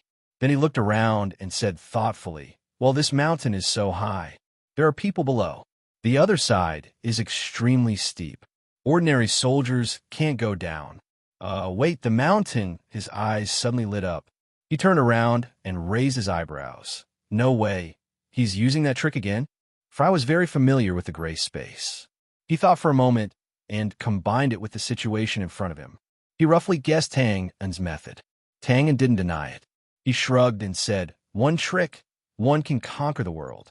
Looking at the two who seemed to be talking in riddles, Tala couldn't help but feel puzzled. He leaned closer and asked, "Tell me, what's the method?" Standing on the other side was Eltek. Because of what happened before, he was feeling a little down. But at this time, he also raised his head and looked at Tang to see how he would answer. It had to be said that the current situation was just like what Yuan Fong said. It was a hopeless situation. If it was Taka, then they could only fight to the death. But of course, he didn't think that Tang In had the same plan. Tang shook his head and smiled. He didn't answer directly. Instead, he patted Taka's shoulder and asked seriously, "Do you have acrophobia?" Acrophobia? Before Taka could understand, Tang In glanced at the bottom of the mountain. Through the misty rain, he saw a commotion in the formation. Then, the barbarians who were the size of ants officially rushed into the mountain. He clapped his hands. Gather everyone. Get ready to go." After he finished speaking, he walked straight to a huge rock on the steep side of the mountain.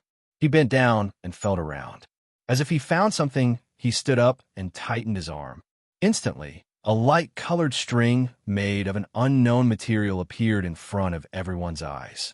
The other end of the string went straight into the misty rain. It seemed to be connected to a short hill a few hundred meters away.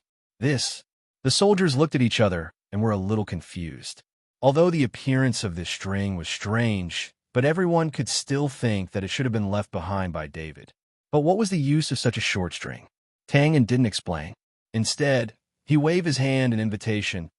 Brother Fry, it's up to you." Fry heard this, and his mouth twitched again. He couldn't help but regret his previous joke. He shook his head and cut a string of cloth from his body. He wrapped it around a few times and took a few steps forward to wrap it around the string. Then he bit the spear in his mouth and stepped on the ground. Whoosh, whoa! A low cry of surprise sounded. Everyone was stunned as they watched Frey's figure shoot into the rain like an arrow. But in an instant, he became an inconspicuous little black dot and disappeared into the forest on the short hill.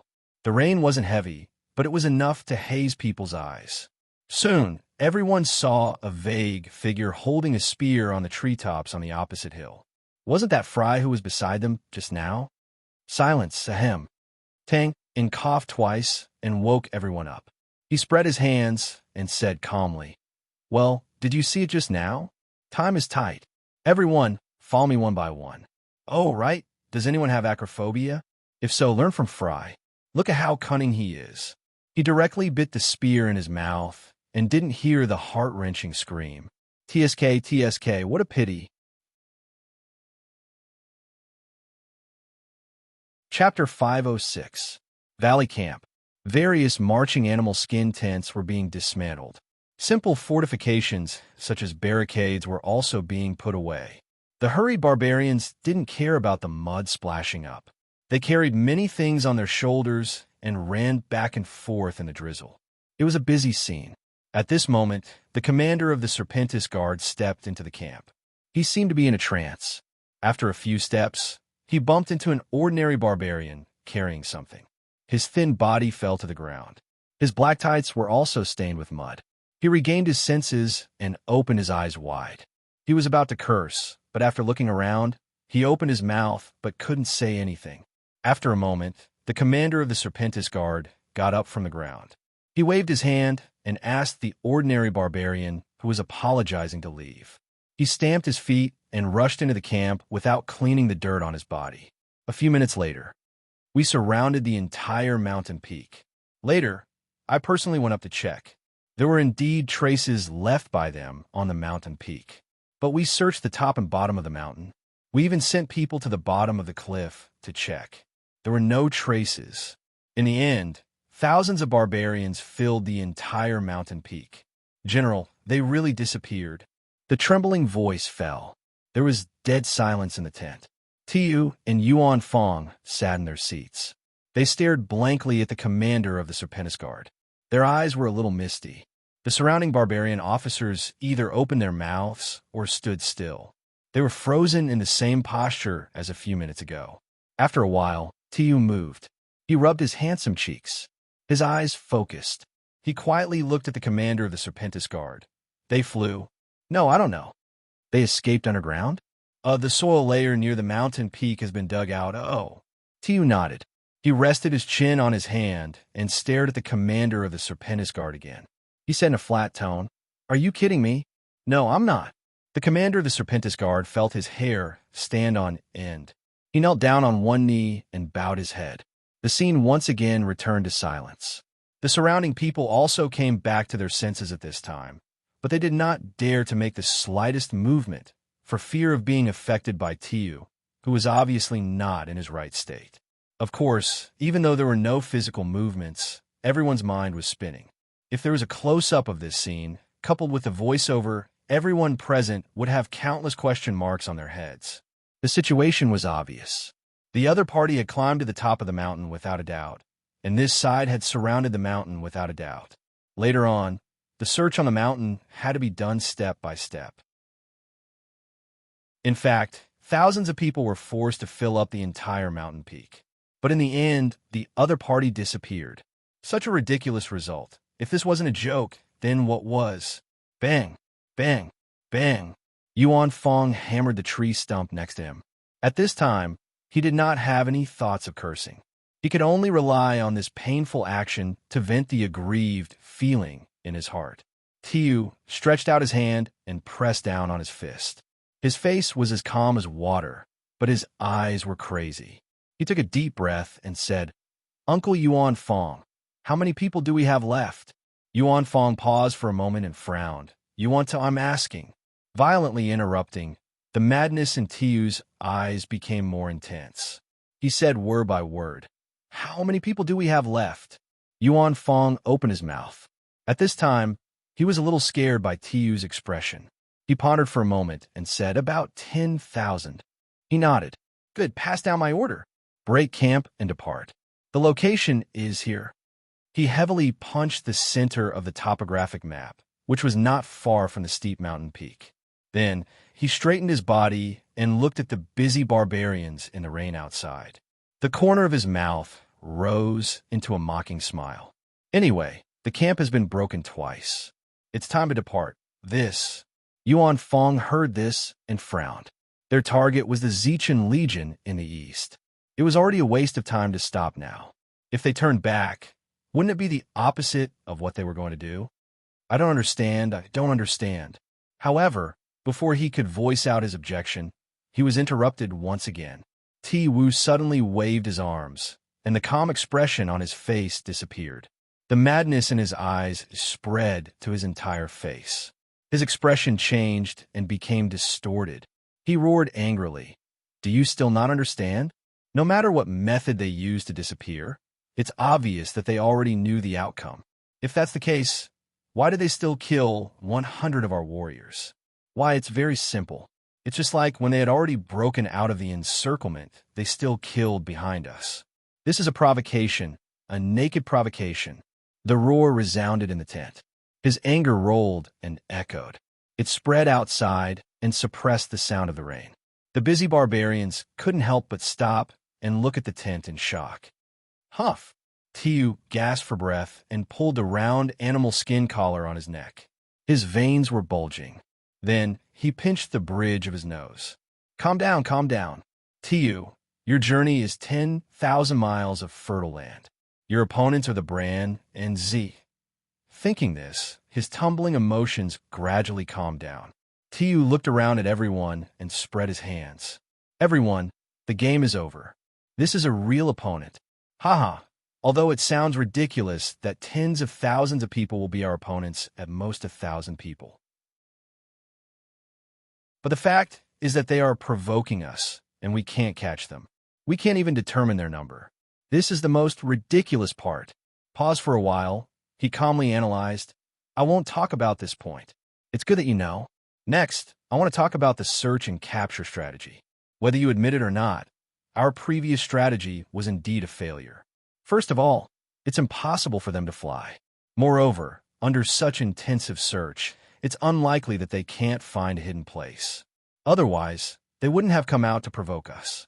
So, the only thing they can take advantage of is the loophole in our strategy. Looking at the barbarian officer who came up with the strategy, he said, our regional search and capture strategy is too rigid. The other party must have seen through it and grasped the pattern. That's why they can move around freely without being caught by us. Of course, this sounds unbelievable.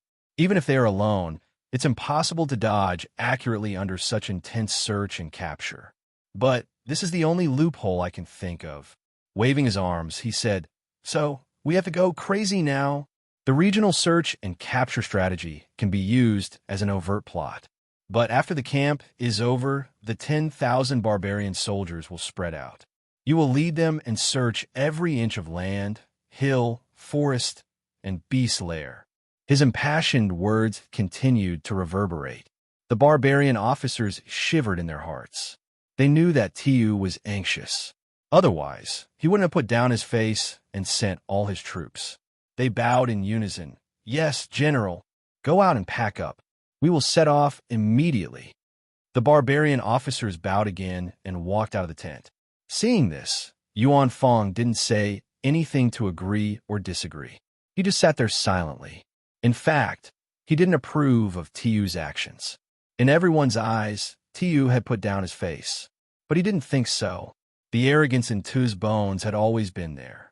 Otherwise, if he had ordered all the soldiers to surround and annihilate the enemy from the start, wouldn't he have been able to eliminate the enemy directly?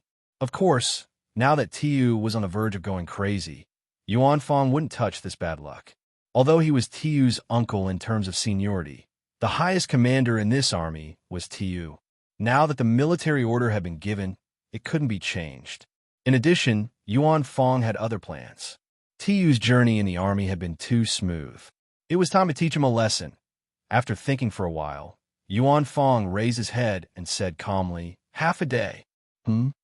If we don't find the enemy by tomorrow morning, we have to leave. All right. Without any hesitation, Tiwu agreed with a smile on his face. After all, he was an elder.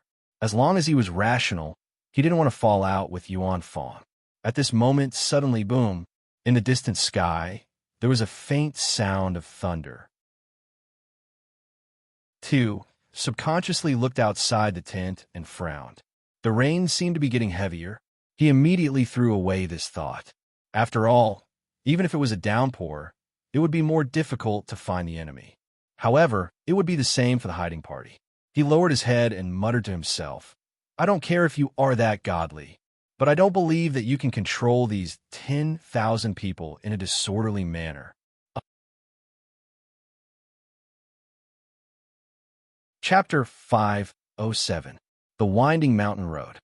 At that time, we were standing on top of the mountain and looking down. Oh, can you guess how many people were there? 1,000? At least 10,000.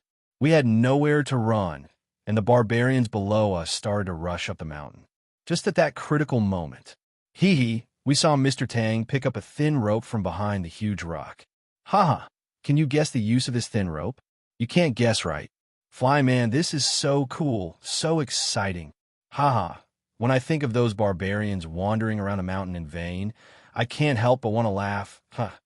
Brother Tang and I, Taka, am truly convinced. If you have any problems in the future, just let me know. I won't hesitate. Because of the siege of the mountain, the barbarians in the surrounding areas were all gone. Therefore, when the soldiers who just flew down the mountain met up with the 500 barbarians, they did not hesitate to make hand gestures, spit everywhere, and talk like a river. Then, they all raised their heads and laughed, creating a joyous atmosphere in the fog and rain. Just like what Taka had said, they were really impressed. A thin rope, in just a few minutes, could actually help more than 100 barbarians escape from danger. This was something that they could not even dream of, but now it really happened in front of their eyes. How could they not be shocked? After laughing for a while, Tang could not stand the cold feeling of goosebumps all over his body. He waved his hand to signal the soldiers to keep quiet. It was necessary to build confidence. And of course, he would be happy to be praised. But now it was not praise, it was nonsense. Damn, he was also there at that time. At most, there were 3,000 to 5,000 barbarians. Where did 10,000 come from? After stopping the soldiers, Tang turned his head to Eltek and Taka and smiled bitterly. Brothers, please don't praise me anymore, or else I will lose face. And we are still not out of the siege. We are still in a precarious situation. Overconfidence is not a good thing. Haha, everyone really admires Brother Tang. Taka said casually, and as long as you are here, we have a high chance of breaking out of the siege. As for those barbarians, if worst comes to worst, I'll just use those flying men to lure them away. Speechless, Tang rubbed his forehead. He shook his head and smiled bitterly. You really want to eat the world with one move. Big Brother Taka, it's not that simple. It's easy for us to escape, but in fact it involves a lot of things. Surveying the terrain, figuring out the movements of the surrounding barbarian teams, setting up traps. If any of these steps are not done properly, we'll be discovered by the barbarians in the air, even if we manage to escape. Then, the situation will be even worse. We'll face endless pursuit. Pause for A while shrugged. So, it's very difficult to use this trick again. It might not even work once. Eltek and Taka fell silent. They were indeed a little too arrogant. They only saw the joy of escaping, but they did not think of the meticulous plan behind it. Then, he nodded solemnly, and the smile on his face gradually disappeared. Well, Brother Tang, what do you think we should do next?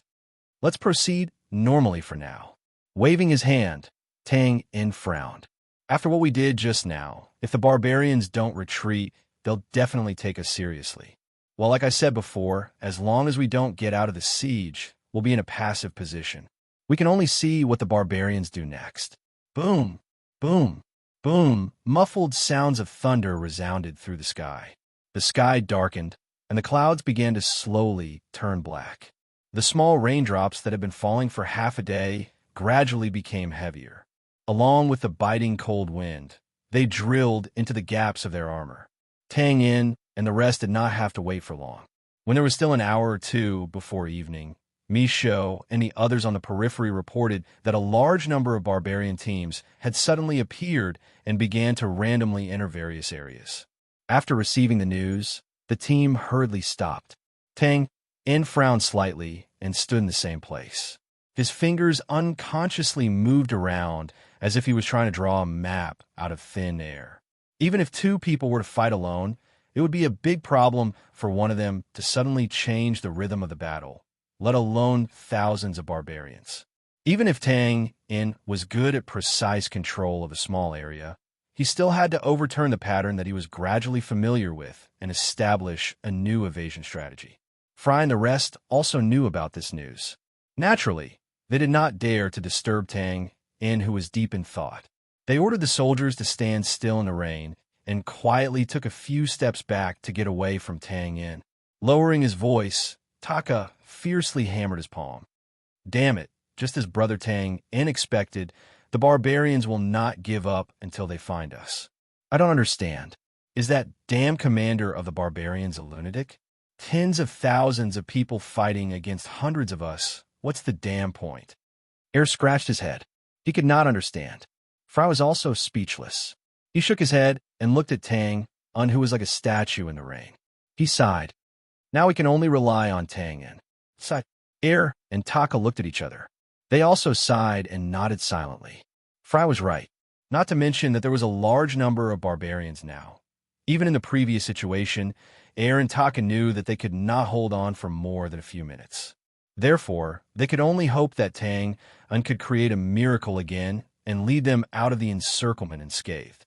In fact, this kind of thinking did not last long. Of course, the current situation did not allow Tang In to think for a long time. 5 minutes later, Tang In suddenly raised his head and opened his arms to the pouring rain. He let out a long sigh of relief. Then, he lowered his head and waved to Fry and the rest with a reassuring smile on his face. Come, let's continue. Crackle! Lightning swiftly struck down, bringing with it a frightening might that illuminated the dusky sky. However, only an instant later, darkness attacked once again, bringing with it a gloomy wind and rain, just like Tiu's gloomy mood and expression.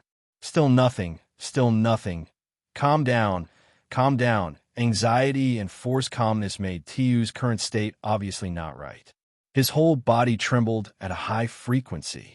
He bit his finger and stared at the map like a child.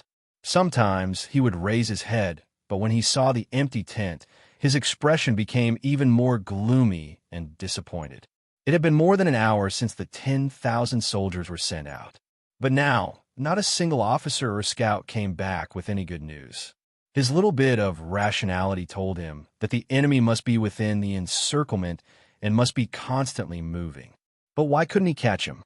It's good that he accidentally bumped into him. On the other hand, as time slowly passed, he was worried about his gains and losses.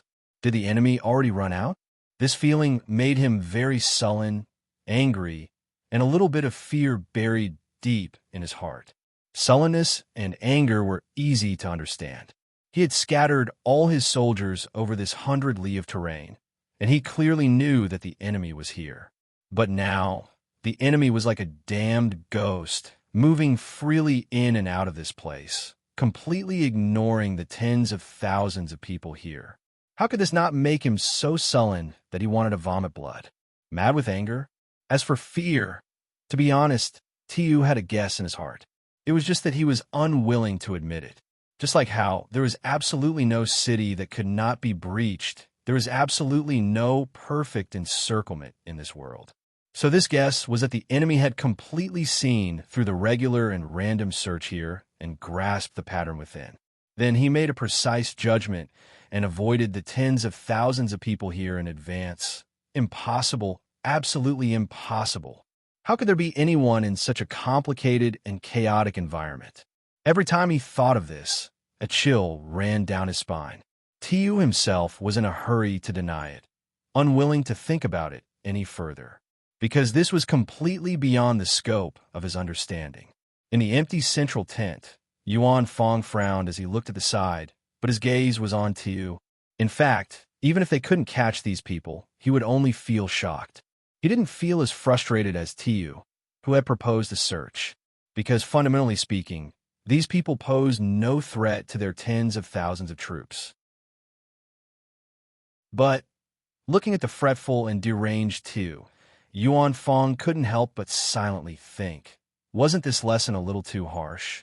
At this moment, Tiu slowly raised his head and met Yuan Fong's gaze in a daze.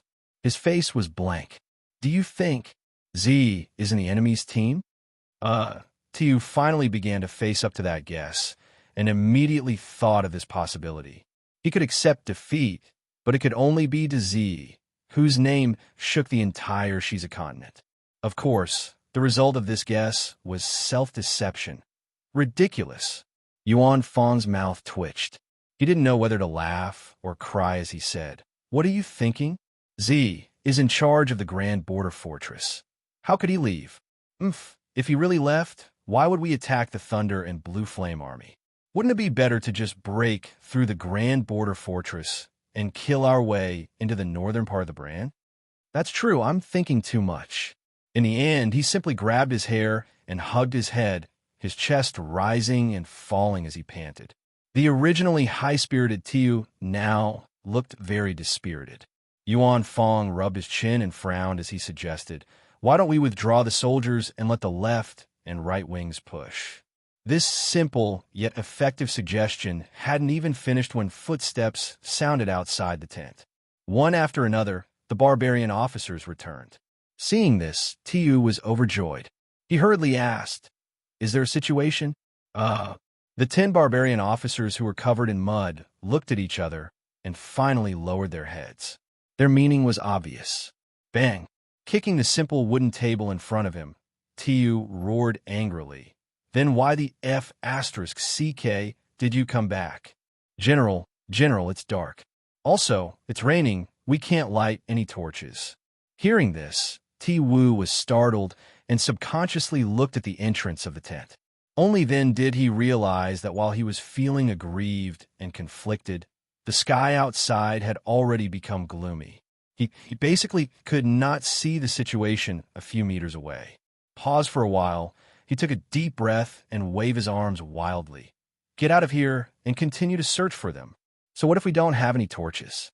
Can they light any torches? Go find, hit, touch, get out of here." Yes. The 10 barbarian officers answered in panic and hurriedly left the tent. Gasping for breath, Tiu's face was pale. After he caught his breath, he patted his head and turned around. "Oh, right, Uncle Yuan Fong. What did you say just now?" Nothing." Chapter 508.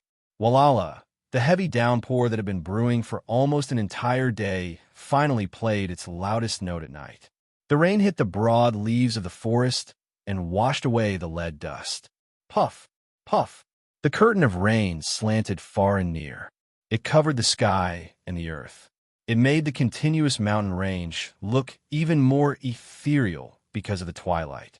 Even in such a harsh environment, groups of barbarians were still braving the wind and rain.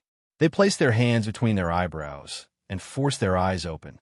They groped their way through the mountain path and the wilderness. It seemed as if they were looking for something. Some of the barbarians would often miss a step and fall into the ditch. They would then get up and roar. They would beat the rainwater down to their waists and climb up with the help of their companions. It should be said that Tiu was already close to madness when he gave the order. Moreover, this trend was getting deeper and deeper. However, the decision to search at night was still a good one. That's right. In such an environment, one's vision would be obstructed. They couldn't light torches either. So, it would be very difficult for the barbarians to search. However, it was also the same for the fleeing party. In fact, it was even more difficult for them because they were passive. After all, the barbarians could still run around blindly. However, the fleeing party didn't dare to do so. However, the result was that the barbarians were still searching. But they couldn't find the damned brand who had made them sullen and angry. However, these barbarians didn't know that some of them were infinitely close to the other party, on an unknown hill there was a rocky slope. No matter if one looked up from the bottom of the hill or climbed up to the top of the hill, there was no problem with this hillside. At first glance, there were some rugged rocks. The rain was pouring down the slope. Of course, it was best to look at it from a distance, since it was only at night. If it was daytime, or if someone walked in, they would find hundreds of clay men lying on the ground under the black mud. Their hands and feet were connected to each other, forming a large human carpet. That's right, this was Tangen's group. The night and the curtain of rain had a great impact on them. Even the powerful members of the gray space couldn't guarantee that they wouldn't make any mistakes in such an environment. Therefore, their only choice was to find a place to hide.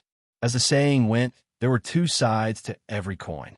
The downpour prevented Tang and the others from continuing their escape, but it also gave them a layer of camouflage. Even a mountain road was slippery, not to mention this seemingly steep hill. Moreover, if one fell down on a mountain road, at most, one would fall into the ditch and drink some dirty water or suffer some minor injuries. But if one were to slip on this strange and rugged mountainside, then it would be a big joke. Even the thick-skinned barbarians wouldn't be able to survive if they were to roll all the way down. Therefore, when they found this place, Tang did not hesitate to order everyone to roll on the ground a few times to cover themselves with mud before lying on the ground. It should be said that the effect was pretty good.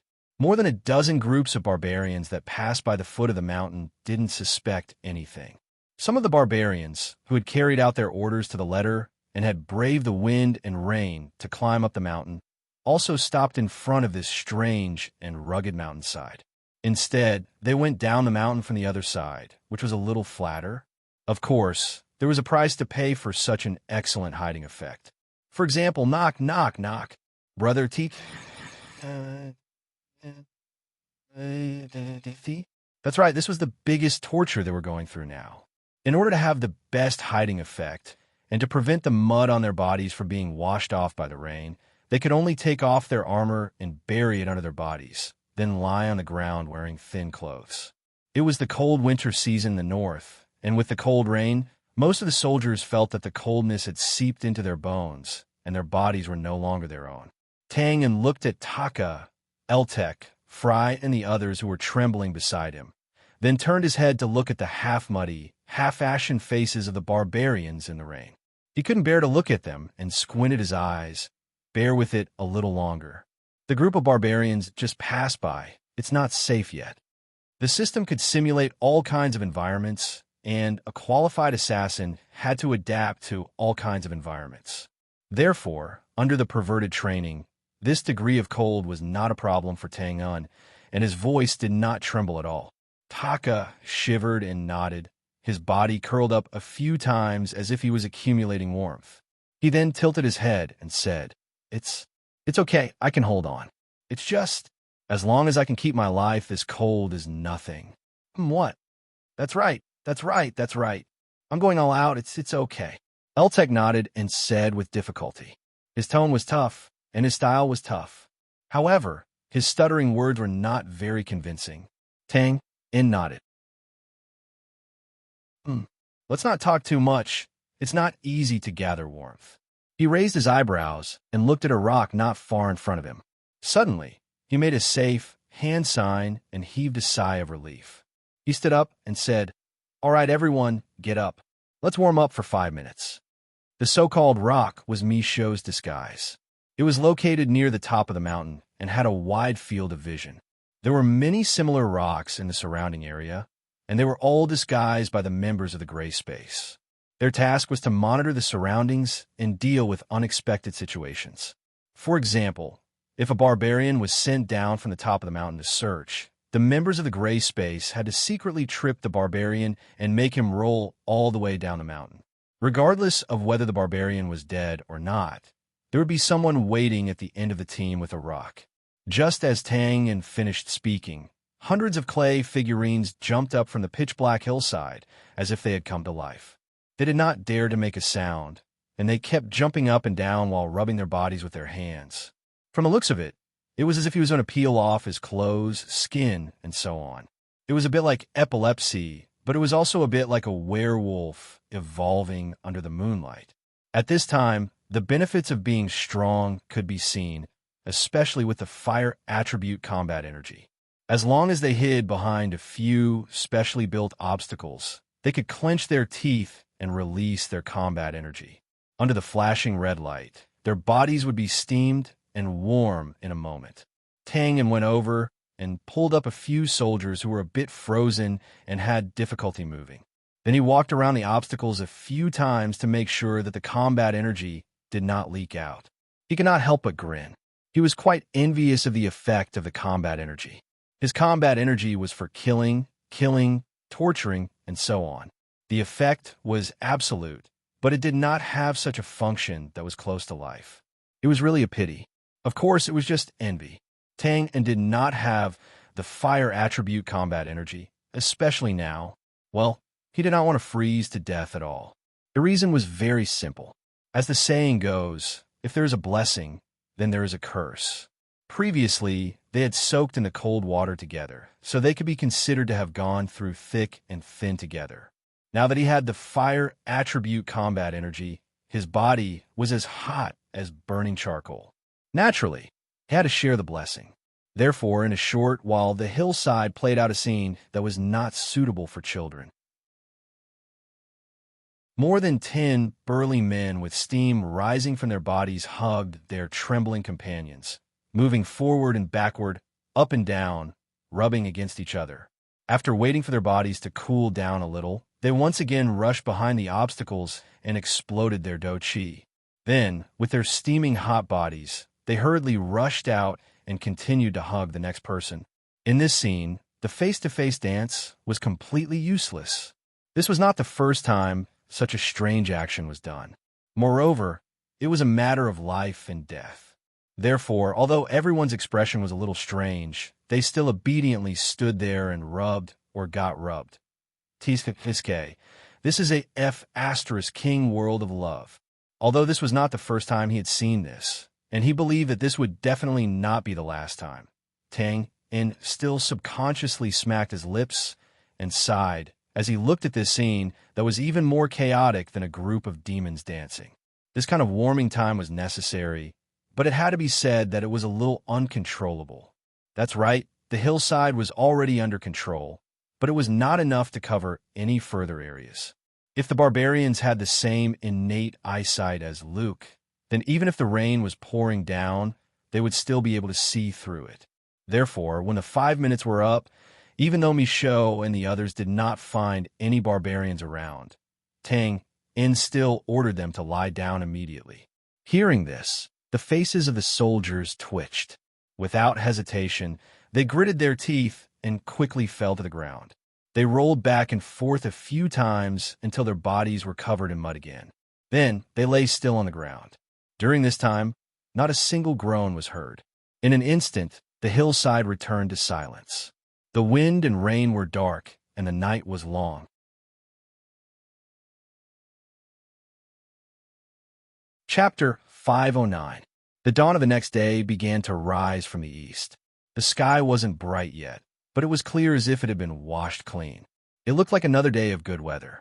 No one would have guessed that there had been a thunderstorm last night if the water hadn't receded from the ravines in the mountains below. With such capriciousness, the northern climate was truly worthy of its name. Of course, some people's moods wouldn't improve even though the weather had become better in the middle of the mountains in a temporary tent made of animal skin. Damn it! Tiu, did you forget our agreement yesterday? Uncle Yuan Fong, give me one more day. Just one more day. I'll catch them. Huh. You've sent out tens of thousands of people for 1 day and 2 nights. What's the result? No, you must break camp and leave now. Really, just 1 day, or even half a day. Please, uncle. At the entrance of the tent, more than a dozen barbarian officers in dripping animal skins looked at each other in dismay as they heard the pleading and quarreling voices. Finally, they lowered their heads and blushed. The situation was very simple. Yuan Fong and Tiu had reached an agreement before they moved here yesterday. They had to set out this morning no matter what the result was. But yesterday afternoon and the night before, not to mention the tens of thousands of people in the area, even the 10,000 people they brought with them had been sweeping through the area day and night. Yet, they still couldn't catch those damn brands. Therefore, Tu had decided to go back on his word this morning. To be honest, these barbarian officers felt that this 1 day and 2 night search was very shameful. It was clumsy and had hurt their morale. Tens of thousands of people had been searching for thousands of people in a specific area. They had even been provoked by the opposite party. But they had still come back empty-handed. Even if this was a child's game of hide-and-seek, they should have caught them after such a long time. The quarrel inside became more and more intense. The faces of these barbarian officers became more and more unsightly. Wasn't General Yuan Fong scolding them? However, from the bottom of their hearts, they still hoped that Tu would gain the upper hand. They were humiliated and refused to accept it. They had to get back at him. Inside the tent, the ashen-faced Yuan Fong was facing off against Tu, who looked disheartened but still crazy. Pacing back and forth, Yuan Fong poked his finger. He was determined to make the insufferably arrogant Ti Wu suffer a loss. He said bitterly, "You've already lost. You've completely lost. Do you understand? You don't look like a general now. Instead, you look like a gambler who has lost so much that his eyes have turned red. You're betting on the last living horse of your family, hoping to make a comeback. Is that possible? What a joke. I didn't lose. They are still here, and they haven't escaped yet." Tu bellowed with a ferocious look on his face, as if he was about to swallow someone whole. Yuan Fong was not frightened. He roared back, "So what? Can you catch them in half a day? If you can't, are you going to take another half a day? You can't afford to lose. I can tell you right now. No, you can't. You can't catch them, and I can't indulge you anymore." Tilting his head, Tu's expression was cold. "Whatever, I'm going to search for them anyway. Come, pass down the order." Instantly furious, Yuan Fong stuck close to Tu's face and roared, "How dare you? Tu, let me tell you. Don't forget, the reason why Marshal and let you lead the army alone is because I'm on the side. You dare to disobey Marshal An's orders? Don't King use that old man to pressure me." Curling his lips in disdain, Tu pointed to the ground and roared back, spittle flying everywhere. "Don't forget, I'm the highest commander here. If I give you face, I call you uncle. If I don't give you face, you're just a deputy general, and you have to listen to me. I. These rude words of disobedience made Yuan Fong's hair stand on end. His old face turned red. "CK, your mother." "Oh." Tu suddenly turned hostile and shouted absurdly, "How dare you?" "Hey, everyone outside heard it. My mother is the Northern Wilderness Empress. This guy dares to profane the Empress. CK. Are they all dead? Men, tie up this treacherous fellow for me." Yuan Fong was dumbfounded when he heard this. He knew the identity of Tu's mother, but just now he was just angry and casually scolding. How could there be any profane intention? Moreover, since Tu Wu called him uncle, then he must be related to the Empress in some way. But before Yuan Fong could come back to his senses, more than 10 barbarian officers had already rushed in. They also knew that this accusation was laughable, but they wanted to regain their lost face together with Tu. Besides, there were so many people here. When the time came, the law couldn't punish the majority. So they quickly bowed and apologized, then rushed up to Yuan Fong. Rubbing his hands, Tu said apologetically, "Uncle Yuan Fong, I'm sorry. Just half a day. After half a day, I'll kowtow and apologize to you." With his arms tied behind his back, Yuan Fong's face turned green with anger. He scolded harshly, "CK, plug it. What are you waiting for? Hurry up and plug it." Tu wiped the saliva off his face and quickly tore off a piece of animal skin from his arm and handed it over. More than 10 barbarian officers took ropes and gagged Yuan Fong, tying him up tightly. After a series of frantic actions, Ti patted Yuan Fong's shoulder, who was whimpering nonstop, and said earnestly, "Uncle, I am doing this for your own good. See, you almost violated my mother again. And calm down. You can rest here for a while. Come, let's talk outside." After saying this, he waved at the barbarian officers and walked out of the tent. Only Yuan Fong, who was tied up, was left sitting in a corner of the tent, howling furiously more than 10 meters away from the tent. More than 10 barbarian officers gathered around Tu again, waiting for instructions. After thinking for a while, Tu hammered his palm and said coldly, "Damn it, since we can't find them, then we'll all disperse. Pass down my order. The soldiers on both sides will stay put and guard the defensive line. If anyone escapes, they will all commit suicide as an apology. In addition, all the teams in the area will be scattered. Search individually. I want the area within 100 miles to be filled with our people. Humph, you want to play with me? I'm afraid you can't afford to play with me." After pausing for a while, Tu restrained his crazy, murderous look. He raised his finger and said, "Remember, you only have half a day. Half a day, you must find these damn brand people." "Yes, General, rest assured." More than 10 excited barbarian officers bowed at the same time, then turned around and left. As soon as the order was given, the somewhat lonely mountain range in the early morning suddenly became lively. If all the soldiers were to gather on the left and right wings and directly push towards the center in a simple and crude manner, they would have completely abandoned their reputation. If all the soldiers were to scatter and search everywhere, the loss of face would only be a little less than the former. Of course, the effect wouldn't be much different. This was completely throwing caution to the wind. The former would crush the enemy with their overwhelming numbers, while the latter would flaunt their might with their superior numbers. Within a few moments, the mountain peaks, valleys, ravines, forests, and even the ponds that had formed the night before were all over the area of 100 miles. As long as there was a foothold in every place, the barbarians would appear. If one were to look down from a high place, they would find that the barbarians were densely packed like ants in this area.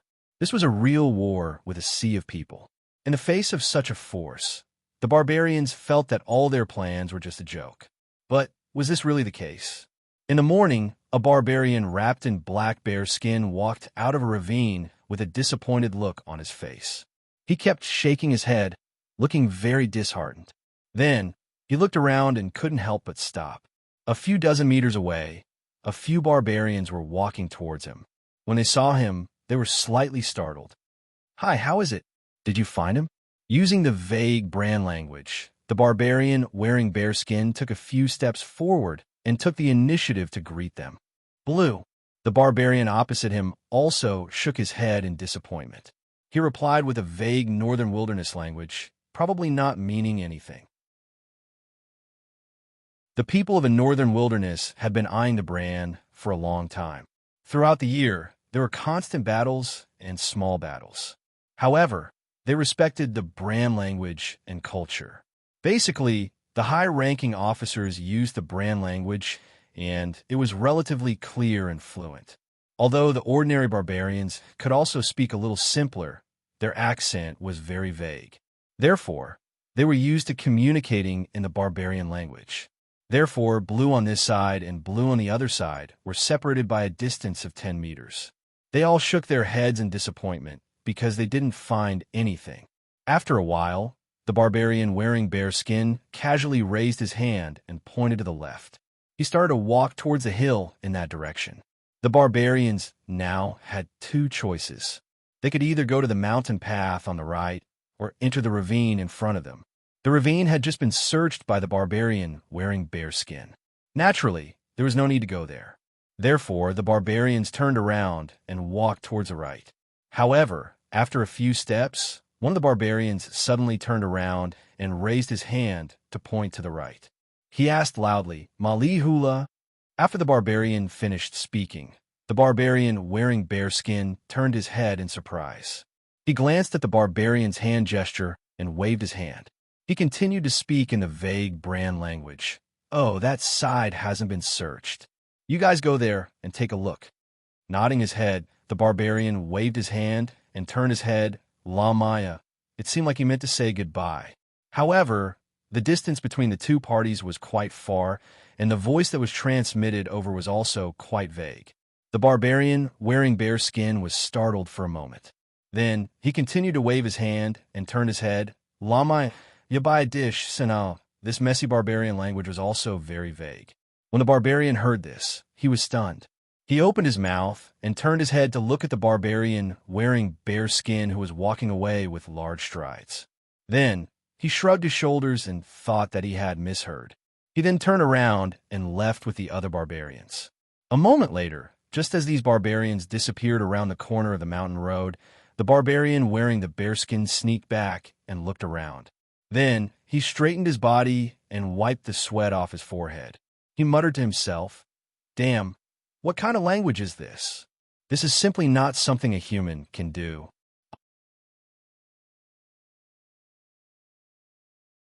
Chapter 5:10. The bearskin barbarian shook his head and grumbled. Then, he looked around again and walked into the ravine. The ravine was an ordinary ravine. It was dark and serene. There were green plants that liked the shade growing on the rock walls. Because of the heavy rain last night, the air was very humid here. If one were to look at the terrain, this place wouldn't be very hidden.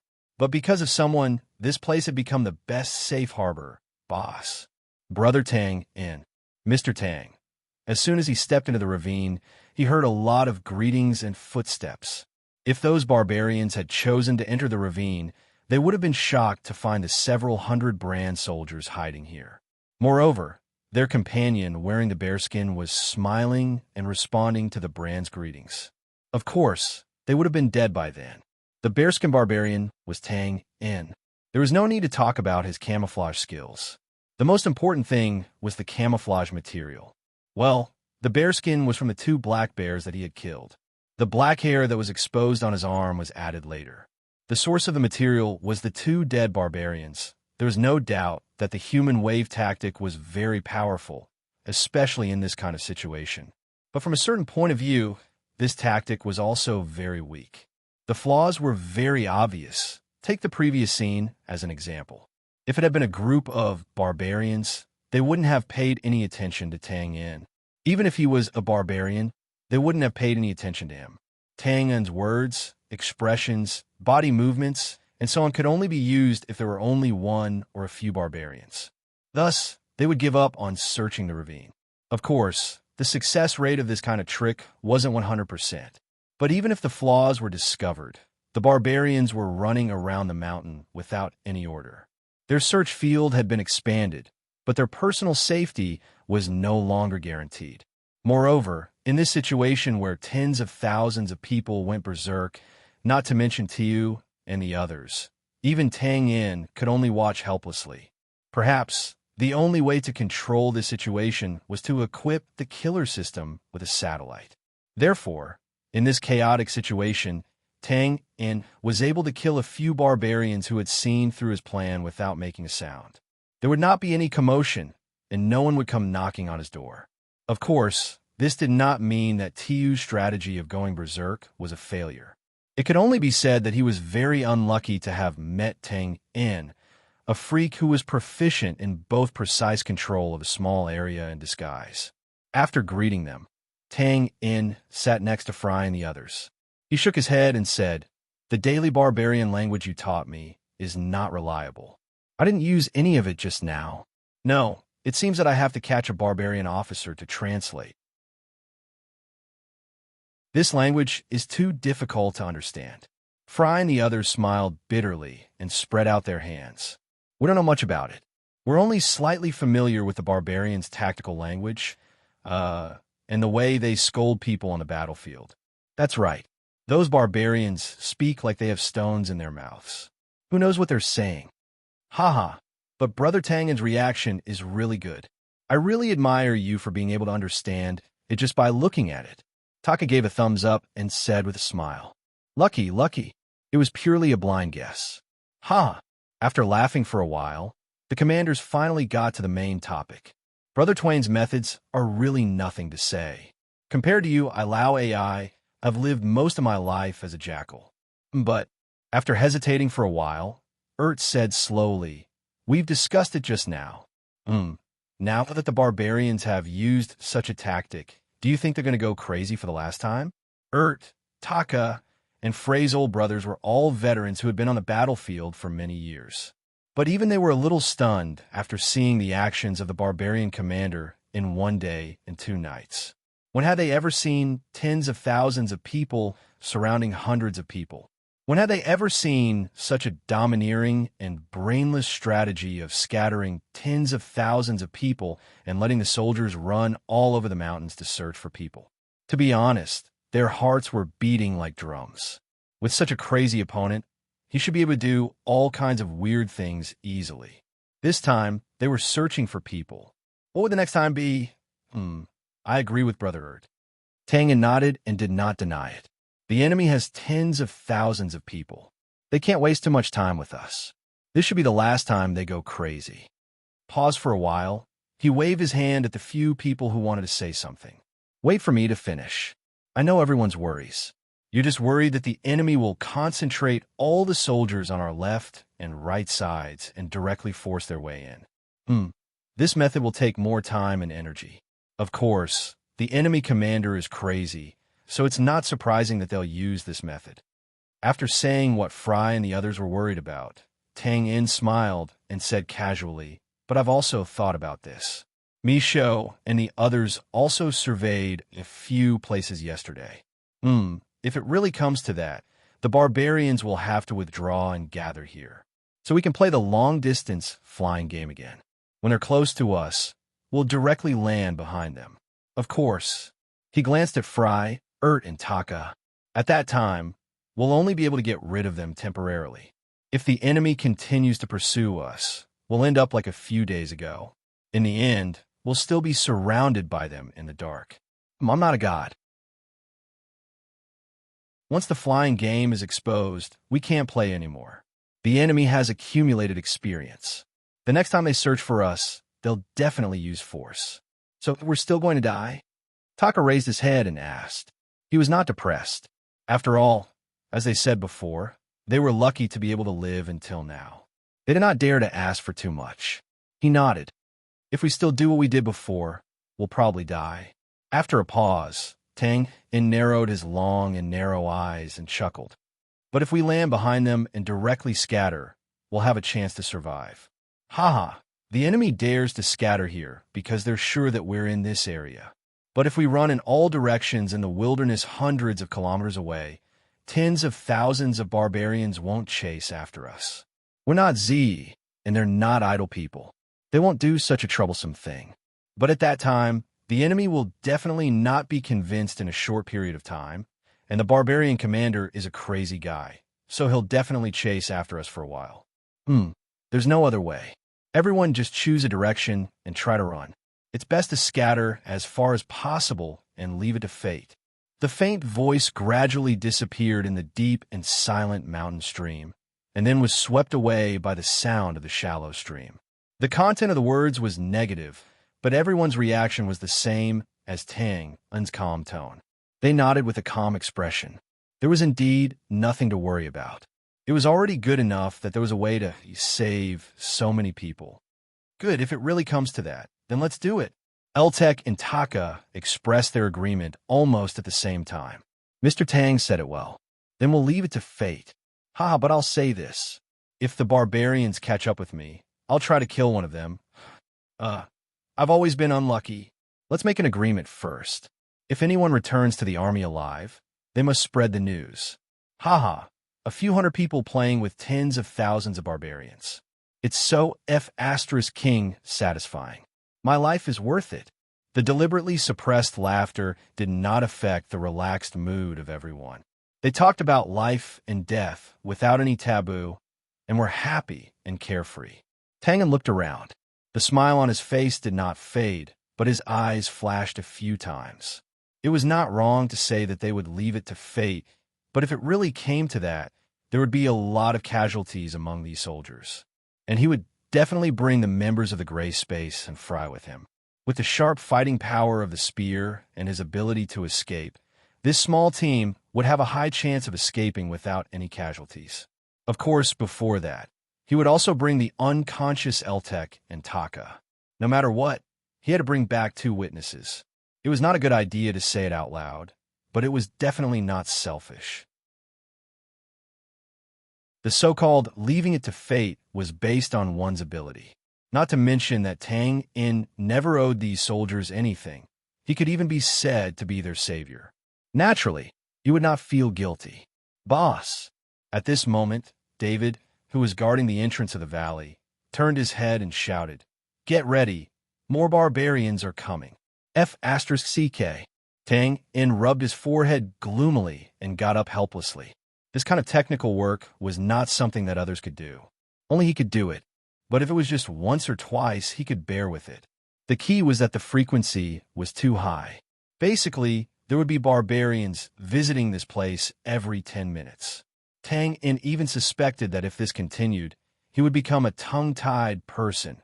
Moving his mouth and tongue, he walked out of the mountain stream accompanied by all kinds of strange sounds. Wah wah wah, blue blue, void level wah, tranquil hiseo.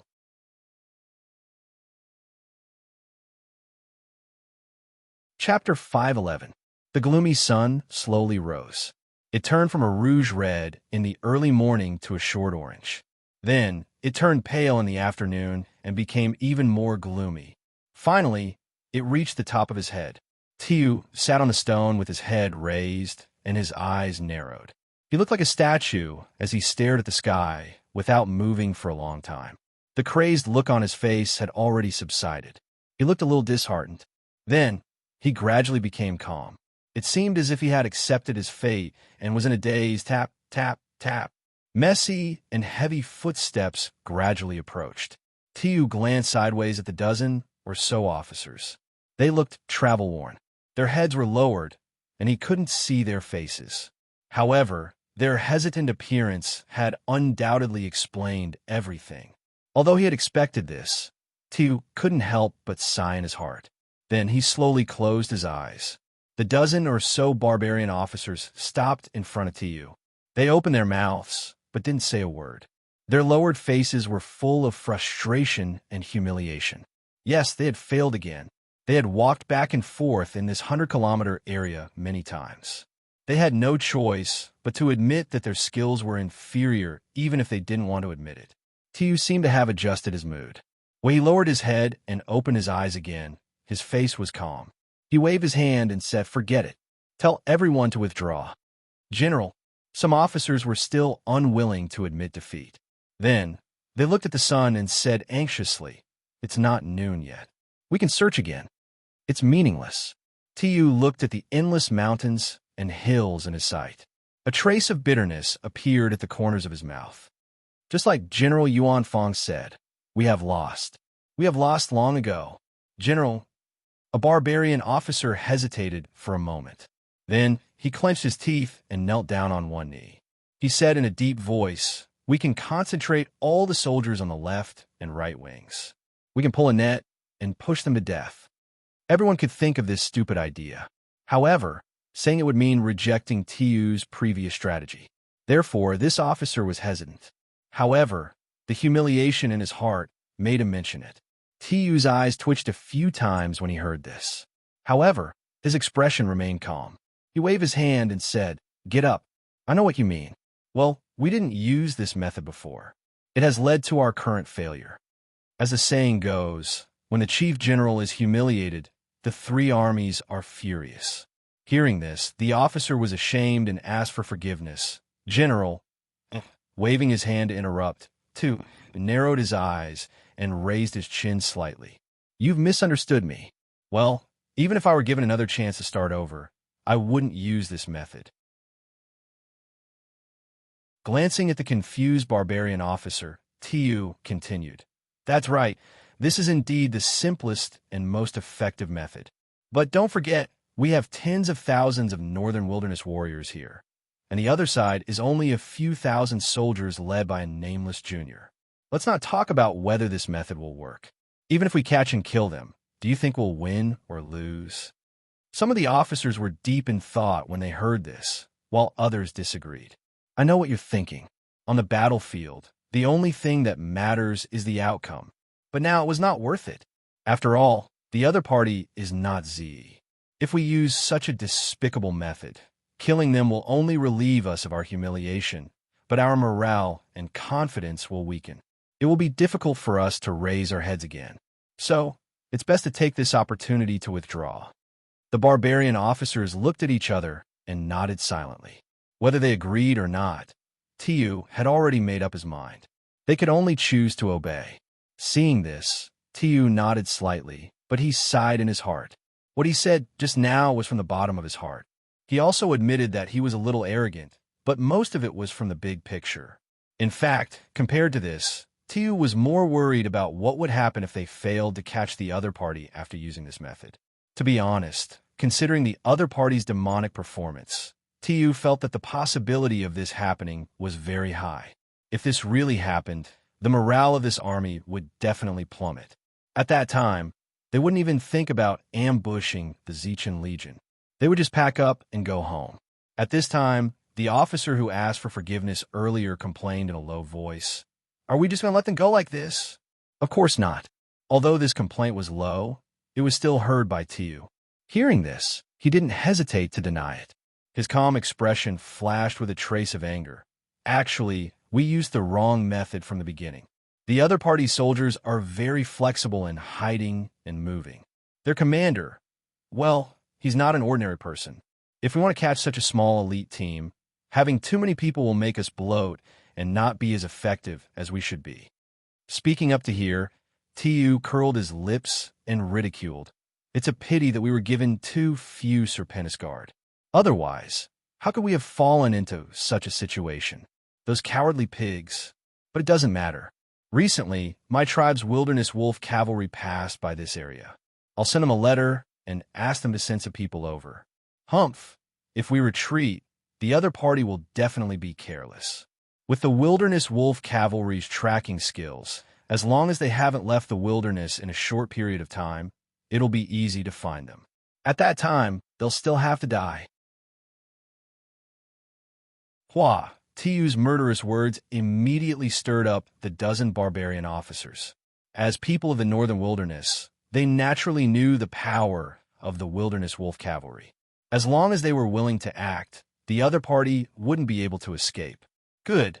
The general's plan is brilliant. When the wilderness wolf cavalry catches up with us with the other party's head, the morale of the army will return. Good. Let's kill them first, and then kill the Zechen Legion. Some of them directly agreed. Some of them flattered him. The originally depressing atmosphere was swept away in an instant and was filled with all kinds of flattery. From this point, it could be seen that even the simple-minded barbarians knew the importance of flattery. However, Tiu wasn't in the mood for flattery. His expression relaxed. He waved his hand and jumped down from the rock. Good, passed down the order. Just as he was about to formally order the officers to withdraw the soldiers, Tiu seemed to have thought of something and suddenly paused. He then scratched his head and looked at the officers who were waiting for instructions. He rolled his eyes and said, "Listen up, put on that ashamed expression again. Well, let's go into the tent and release General Yuan Fong and respectfully invite him out." The dozen barbarian officers were dumbfounded when they heard these words. They couldn't help but be stunned on the spot. They couldn't suppress their feelings of humiliation. Under Tiu's instructions, they mustered up their courage and tied up Yuan Fong for a long time. At that time, they were happy to tie him up, but what should they do now? Even if they weren't punished, the barbarian officers didn't need Tiu to give another order as they thought of the possibility of revenge. Their expressions instantly became mournful, as if their parents had died. "Yes, just like that, keep it up." Hua. While reminding everyone to keep their composure, Tiu scratched his hair and lowered his eyes. Under this series of small movements, shame and regret appeared on his face as he staggered back to the tent. "Uncle Yuan Fong, I was wrong. I was confused. Let's not talk about how Tiu was going to deal with the furious Yuan Fong." At noon, in the ravine of the mountain, Michaud, who was scouting outside, walked into the ravine with a strange look on his face. He looked at the crowd and spread out his hands. The barbarians seemed to have retreated. Hundreds of people were petrified as they looked at Michaud in a daze. The dark ravine suddenly fell into silence. Only the continuous flowing of the shallow stream was persistently making a clear sound. Tangan took a deep breath and looked around. Then he stood up and said, "Let's go out and have a look." As soon as he finished speaking, he walked out of the ravine. The soldiers subconsciously followed behind him with inexplicable expressions on their faces. Since these words came from the mouth of the cautious Michaud, the barbarians were certainly far away. Outside of the ravine, the crowd naturally couldn't see any barbarians. Unsurprisingly, under Tang En's lead, everyone squinted their eyes under the not-so-glaring light and walked toward a towering mountain peak in their line of sight. It was one of the places where they had chosen to escape in advance. There was a trapeze device on top of it. The mountain was high and the road was steep. However, the crowd's stomachs were somewhat empty, so their footsteps were very light.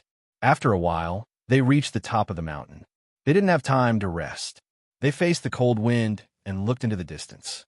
The mountain range stretched to the horizon. The winding mountain road looked like threads of cotton. It didn't look very eye-catching. There were many small black dots on the cotton threads that were constantly moving towards the east. At best, they could only be described as ants.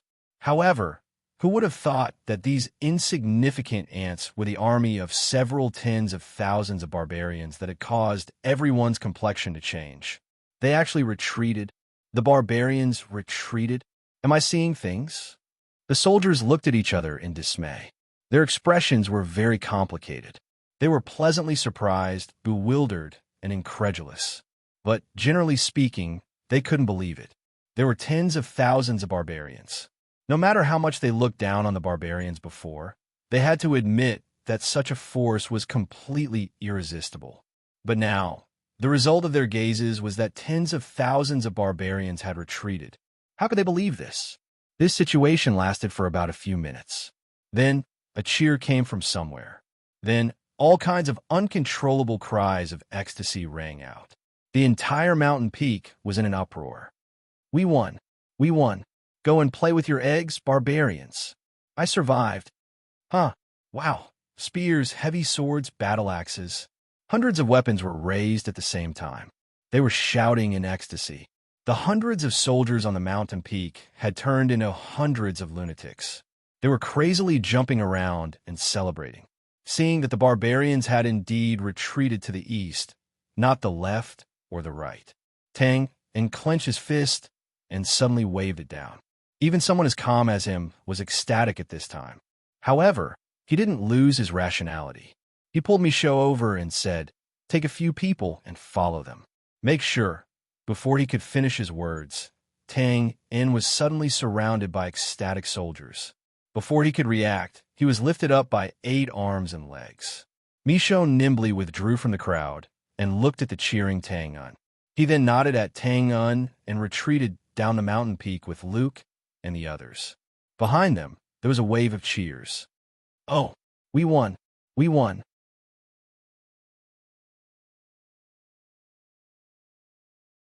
Chapter 512.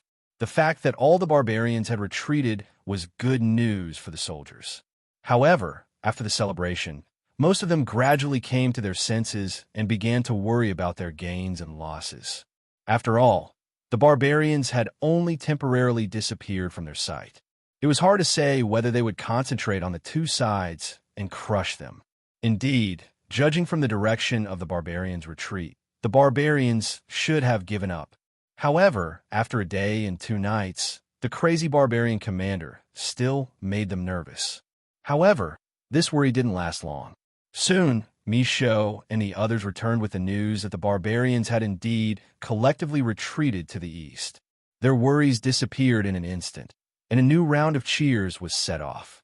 A few hundred barbarians were still safe and sound under the encirclement of tens of thousands of barbarians.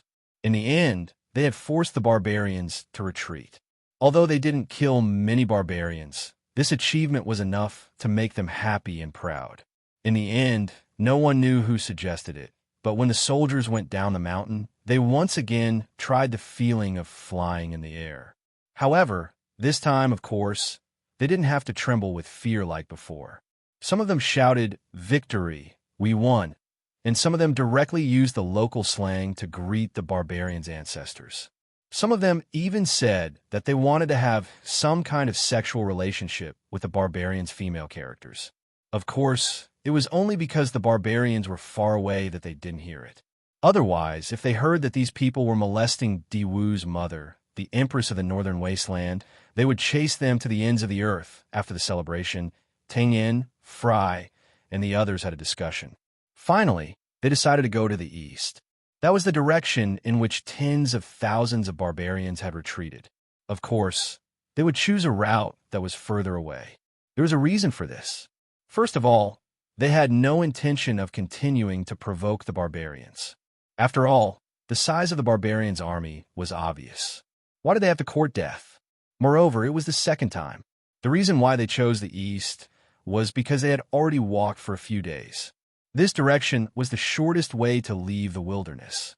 Moreover, tens of thousands of barbarians had already passed by in front of them. It was relatively safer. After all, they had killed quite a number of barbarian squads before. So, it was hard to say if they wouldn't be targeted. But things would be different if they were to follow behind the barbarian army. That's because no matter what kind of army it was, they would always send scouts to check the surroundings and eliminate any obstacles. This area was truly off-limits to outsiders, and they could benefit from it if they followed behind. Once the decision was made, no one dared to delay. The members of the gray space once again scattered 10 miles away, guarding the team as they continued to move forward. In the past 2 days, Tang In and the others had been fleeing for their lives in the encirclement. It could be said that they were completely cut off from the outside world. Now, according to the information from the members of the gray space, he gradually gained a new understanding of the outside world. The number of barbarian teams had decreased by a lot. This was obviously due to the influence of the barbarian army. However, the situation remained the same even after a few hours of walking. This was enough to explain the problem. First of all, it was definitely not the Thunderbolts' army's invincible might that drove the barbarians out. This was undoubtedly a fool's dream. After all, they would have done a long time ago if they had the strength to do so. Why would they wait until now to be ravaged by the barbarians? Therefore, the current situation should have been the opposite. The Thunderbolts' army had lost all the checkpoints in the wilderness, and the battle had shifted to the depths of the Brand's front line. There was no battle here, and most of the barbarian reinforcements had left. Therefore, the wilderness was relatively deserted. However, this didn't mean that Tang In and the others were safe. In fact, they were now deeper into the barbarians' territory. If they weren't careful, they would have been ambushed from all sides. After recognizing the current situation, Tang In and the others didn't dare to be careless.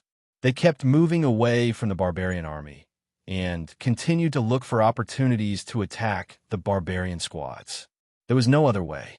Food had become their biggest problem since they weren't in danger of being hunted down. So, they had no choice but to fight for food. However, they didn't know that this would become the fuse of a fierce battle a few days later. Of course, they had no other choice even if they knew. The wilderness didn't know the passage of time. The hills were accompanied by the sun and the moon.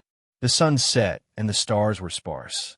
Soon, the time needle reached the early morning of the third day. Tang In and the others hadn't left the wilderness yet. They were eating the breakfast they had obtained from the barbarians. As for the barbarian army, they didn't get any news about them as the distance between them increased. However, they should have gone far since they hadn't encountered any obstacles along the way. On a narrow mountain road, dozens of kilometers away from Tang In and the others, hundreds of barbarian corpses were lying on the ground. Their bodies were covered with light green rotting spots. Their torsos were stiff and their abdomens were slightly swollen. The blood on their wounds had already dried up. There was no doubt that these barbarians had been dead for a long time.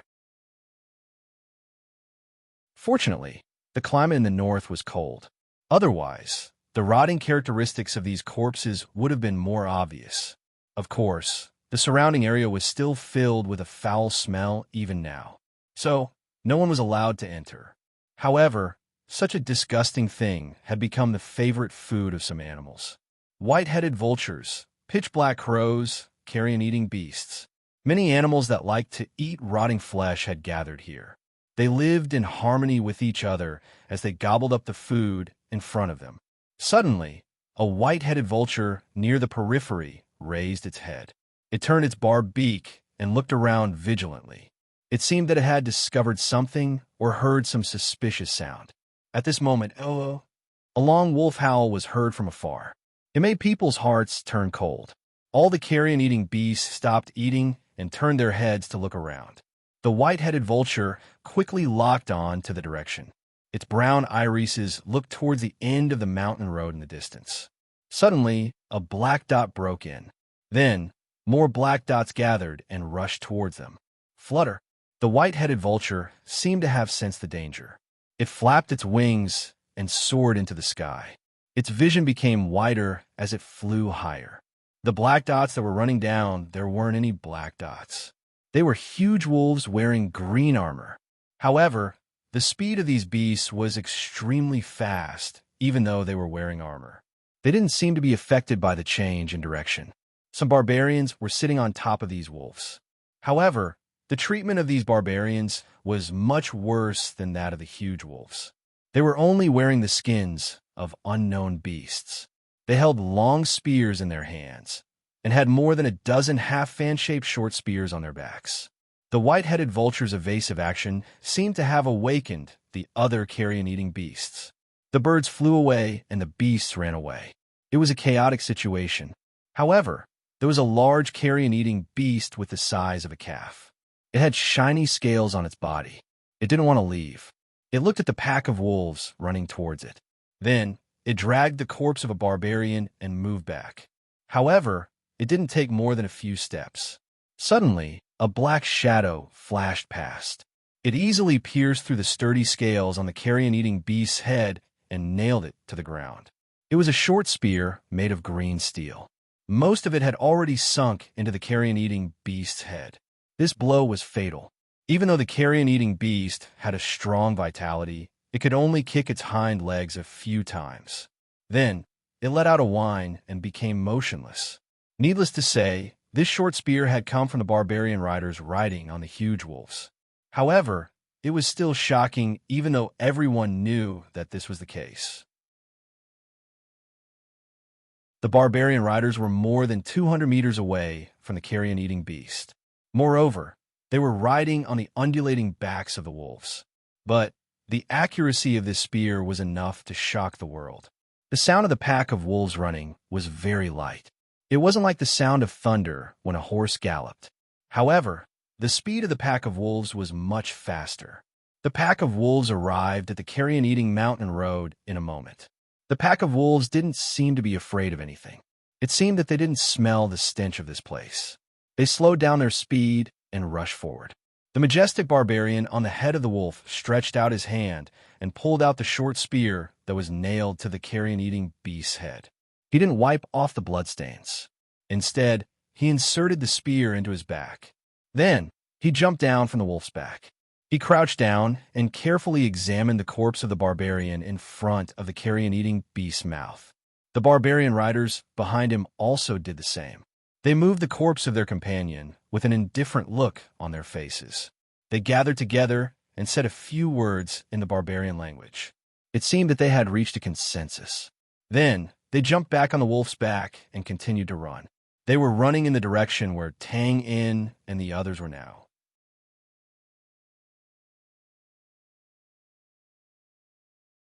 Chapter 5:13. At the same time, about 100 kilometers away from Tang In, the tens of thousands of barbarians had finally passed through the wilderness. They turned north and passed through the brand checkpoint that the barbarians had already taken down. The army stopped here and left a few thousand men behind. Then, they sped up and headed northeast towards the vague outline of the mountain range. Although they were looking from afar, they could still see the majestic and towering mountain range. The mountain range covered an extremely large area. From south to north, they couldn't see the end of the mountain range. The mountain range was filled with the shadows of lush trees. The mountain peak pierced the sky, forming a natural barrier. Behind the mountain range was the defensive area of the Zichan Legion. Squinting at the towering mountain range, Tiyu's tired face became a little excited. He pointed his whip and laughed loudly. Huh, Uncle Yuan Fong, how is it? We still made it here on time. Curling his lips, Yuan Fong had a disapproving look on his face. He pointed at the tens of thousands of exhausted barbarians behind him and snorted coldly. Humph. Traveling at full speed for 3 days and 3 nights without rest. Even a wild chicken would be able to make it here. But do you want to use this tired army to ambush the Zechen Legion? There was a reason why they were able to pull so far ahead of Tang and in such a short period of time. Yuan Fang's words could be said to have hit the nail on the head. In these 3 days, in order to make up for the time wasted on Tang In, Tiu led the army and traveled day and night without rest. They finally made it here on time. Don't worry. Tiu waved his hand casually. I have everything planned out. When we enter the mountain range at noon, the army will immediately set up camp and rest. We will cook in the middle of the night and then set out to ambush the first line of defense of the Zechen Legion. Haha, Uncle Yuan Fang. What do you think of this arrangement? Yuan Fang was unmoved and said lightly, Up to you. As long as you don't risk your life, I won't interfere with your decision. Humph, you're the supreme general of this army. Please, this is the Zechen Legion.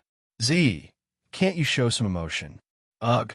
Tiu's eyebrows twitched when he saw the deep resentment on Yuan Fang's face. He couldn't help but smile bitterly. Don't be like this, Uncle Yuan Fang. It's been a few days since that incident, and I've apologized many times. I've almost knelt down to you. Could you please calm down a little? Needless to say, this was naturally referring to the matter of Tiu ordering Yuan Fang to be tied up a few days ago. Without a doubt, as one of the highest commanders of an army, he was actually ordered to be tied up for a ridiculous reason. Moreover, it was done by his younger generation and subordinates. If this happened to anyone else, they would be furious. The corner of Yuan Fang's mouth twitched a few times. His anger still hadn't dissipated. Calm down? Of course I'm not angry. How would I dare not be angry? Otherwise, you'll be tied up and gagged again. Ugh. Tiu slapped his forehead and helplessly shrugged. Okay, I'll say again. Uncle, I was wrong. I was really wrong. And look at my sincere, apologetic eyes. Tiu was also confused for a moment. Please forgive me this time. Pause for a while. He rolled his eyes. Oh, right, and those damn guys, seriously. They couldn't even tell that I was joking. They actually dared to tie up. Ugh, they dared to sneak attack you when you weren't paying attention. I promise you, once the war is over, they'll immediately be handed over to you. I won't say anything. While carefully observing Yuan Fang's expression, Tiu casually sold out those officers without any psychological pressure. Oomph. Yuan Fang coldly snorted. His gloomy expression eased a little. It wasn't that he believed these words, but it was completely because of Tiu's attitude. After all, the other party was a direct descendant of the royal family in the northern wilderness. He still had to give him some face. After a moment of silence, he took the initiative to change the topic. I don't have any suggestions for your strategy for now. However, the Zechen Legion is not to be trifled with. You can't be careless. Don't worry. My strategy, with you in charge, there won't be any problems with my strategy. Seeing that Yuan Fang finally calmed down for the time being, Tiu was overjoyed and quickly flattered him again. Yuan Fang obviously didn't buy it, but on the surface, he still nodded slightly. Then he curled his lips and said, My opponent is Z. I don't have much confidence in myself. Of course, I don't have confidence in you either. And the result is going to be a loss anyway. I just hope that your so-called trump card will be effective when the time comes. Don't let these tens of thousands of warriors die. Don't worry. That trump card will definitely be effective. In order to continue to appease the other party, Tiu directly ignored Yuan Fang's strong sense of distrust and promised again. Then he looked at the mountain range not too far away. He opened his hands wide and said with an arrogant expression, Z, I'm coming. Are you ready? This time I cheated, but the battlefield is like this. Who told you to be Z? Therefore, it's better if you give me all of your reputation. While he was sighing with emotion, Yuan Fang didn't even lift his eyelids and directly asked, Right? Is there any news from the Wilderness Wolf Riders? Damn! Being interrupted, Tiu cursed gloomily. Then he saw Yuan Fang's glare and quickly returned to thinking. He rubbed his chin and said, Not yet. But looking at the time, the wilderness wolf riders should have caught up. Haha, it's a bit of a pity. The wilderness wolf riders don't leave anyone alive. I'm afraid we won't be able to communicate with them and will directly see their heads. After all, it had been a few days. Talking about this matter again, Tiyu's expression was quite calm. Moreover, with Z's lofty mountain range in front of him, Tiyu obviously didn't have the interest to go back to the ditch where he stumbled. Yuan Fong also didn't ask much. He mentioned this matter mainly to teach Tiyu a lesson that he couldn't be careless. After all, the previous mistake was at most a few of the brand's elite soldiers escaping. And if he was careless in front of Z, this army would very likely be eaten until not even dregs were left. The conversation came to an end. Tens of thousands of barbarians silently advanced towards the mountain range in front of them like a surging flood. On the other side, Tang In and the others who didn't know about the impending danger were still moving east according to the original plan. Just now, they had ambushed a small group of barbarians. Damn, it's this weird-smelling meat again. Don't these barbarians eat wheaten food? The battlefield was quickly cleaned up. Eltek looked at the piles of meat and gritted his teeth in disgust. He was quite depressed. Meat was, of course, a good thing, but it couldn't be eaten 3 times a day. Moreover, the barbarians' cooking and storage methods were ordinary. In their hands, the food would often end up as bloody and smelly pieces of meat. Just looking at them made one unable to have any appetite at all. Haha, what you said is both right and wrong. Fry squatted on the side and picked out the smelly meat. He laughed lightly and said, "The climate in the northern wilderness is harsh and the soil is hard. It's very difficult to grow anything. Normally, ordinary barbarians would either starve to death, raise cattle and sheep, patrol the mountains and hunt, etc. Naturally, they can only eat meat. Well, the reason why the barbarian's appearance is so exaggerated and ugly is more or less the same reason. But some barbarians with status are different. They can eat bread and cheese either through wars like this or through smuggling." After a pause, he laughed and said, "Haha, there's a story behind this. A few decades ago, when I first joined the army, I didn't know anything about the barbarians. Later on, I learned a technique from the veterans. If you want to identify a person in the barbarian army, as long as you see someone who looks similar to the brand, you will be able to identify that person. This was the use of the veterans. They always knew some unrefined but practical techniques." Eltek scratched his head and said doubtfully, "That's strange. I've been in the army for 6 to 7 years. How come I've never heard of this before?" "Well, me too." Taka was also surprised. You never heard of it?" Fry paused for a moment. Then, he seemed to have thought of something and suddenly shook his head. "Oh, I know. Well, the front line wasn't as tense as it is now. Although most of the time they were defending passively, sometimes they would charge into the northern wilderness. They wouldn't go too far. Their main purpose was to intimidate the small group of barbarians who were ready to make a move." Eltek and Taka were enlightened. Then, their faces turned gloomy. Even if they only attacked occasionally, after a long time, they would always meet a person who was at the level of a barbarian general. But when they joined the army, the front line was in a passive state. They couldn't attack at all and could only be attacked.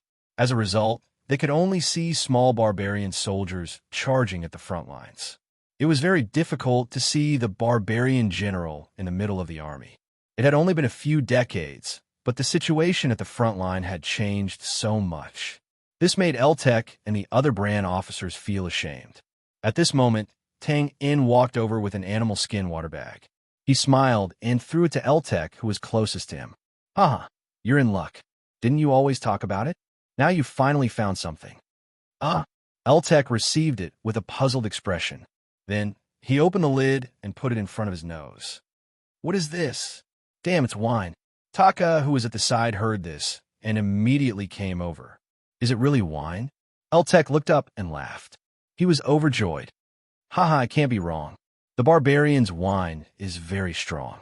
You can tell with one sniff. Haha, looks like our luck is really good." Frey's throat also moved a few times. Then he shrugged and laughed. Maybe it was because of the climate, but in order to resist the cold, the wine that the barbarians brewed was very strong. This undoubtedly suited the taste of the brand soldiers at the front line. However, the barbarians had very little food to begin with. They didn't even have enough to eat. Naturally, they couldn't use it to brew wine on a large scale. They had previously raided many teams, but they didn't find anything. Now that they found this bag of wine on these ordinary barbarians, their luck was really good. You call this strong wine. Tang In smacked his lips. He didn't think much of it. He had tasted it just now. Although it was indeed stronger than the rum in the brand, it still couldn't be compared to the white wine in the modern world. He touched his nose. Looks like this is a very profitable business. TSK. I'll take some time to think about the recipe. If I smuggle it, I'll be rich. Just as Fry and the other two couldn't wait to take turns drinking the wine, and Tang was thinking about his plan to get rich, suddenly a roar sounded. Roar! A sharp roar came from afar. By the time it got closer, the sound was already very weak. Tangen's expression changed drastically. He suddenly turned to the west. David.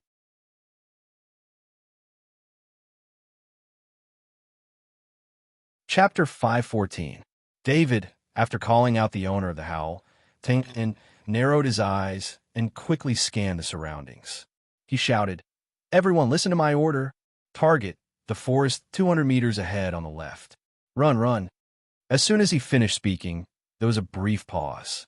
The soldiers who were searching for food among the barbarian corpses were stunned. They looked up at Tang in a daze. It was not their fault that they could not react. Tangen's order was too sudden. Seeing this, Twain panicked and roared again, "Run! What the hell are you doing here? Run!" Bang! The wineskin fell to the ground. Fry suddenly stood up, and his expression changed. He was most familiar with Tang Yin, and knew that with Tang Yin's character, if it wasn't for something major that couldn't be controlled, he would absolutely not reveal such an anxious expression, to the point of directly swearing and giving an order. "Go!" With a roar, Fry grabbed Eltek and Taka, who were in a daze, and ran into the forest. "Run, all of you run. Give up the food, run." At this time, Eltek and Taka finally came back to their senses. Without thinking, they immediately shouted orders to their soldiers. The soldiers also knew that the situation was not right. They threw away the pieces of meat they had just found and ran forward quickly with Tang Yin, Fry, and the others. "Brother Tang Yin," that was David. "What happened to him?" Eltek asked anxiously as he turned his head and saw the soldiers following behind like a tide. He was slightly relieved and ran with all his might. Tang Yin did not turn around and run. Instead, he turned his back and walked quickly. His eyes were fixed on the west. But even so, his speed was not slower than Frey's, and he did not deviate from his direction. He said in a low voice, "There are 3 scouting lines outside the team. There are 5 miles, and 3 miles. David's position is 3 miles behind us, which is 3 miles to the west." The howl just now was a warning. It means that the enemy has stepped into the 3 miles range. He can't rush back in time, so he can only take the risk to send a message. Hiss! Eltek and Taka gasped. Although they did not know the name of the gray space, they definitely knew the terrifying strength of these soldiers who were wearing black armor, like Tang Yin. It could be said that in the encirclement a few days ago, Tang Un's unpredictable performance was based on these people's strong intelligence gathering. In that case, if they wanted to collect information, they had to be around the barbarians at all times. But even so, they didn't encounter any problems or even make any mistakes during the 1 day and 2 nights of reconnaissance. But now, David was forced to take the risk of being exposed and sent a warning. How is that possible? Did Michaud, who was 10 miles away already? Fry didn't finish his words, but his meaning was obvious.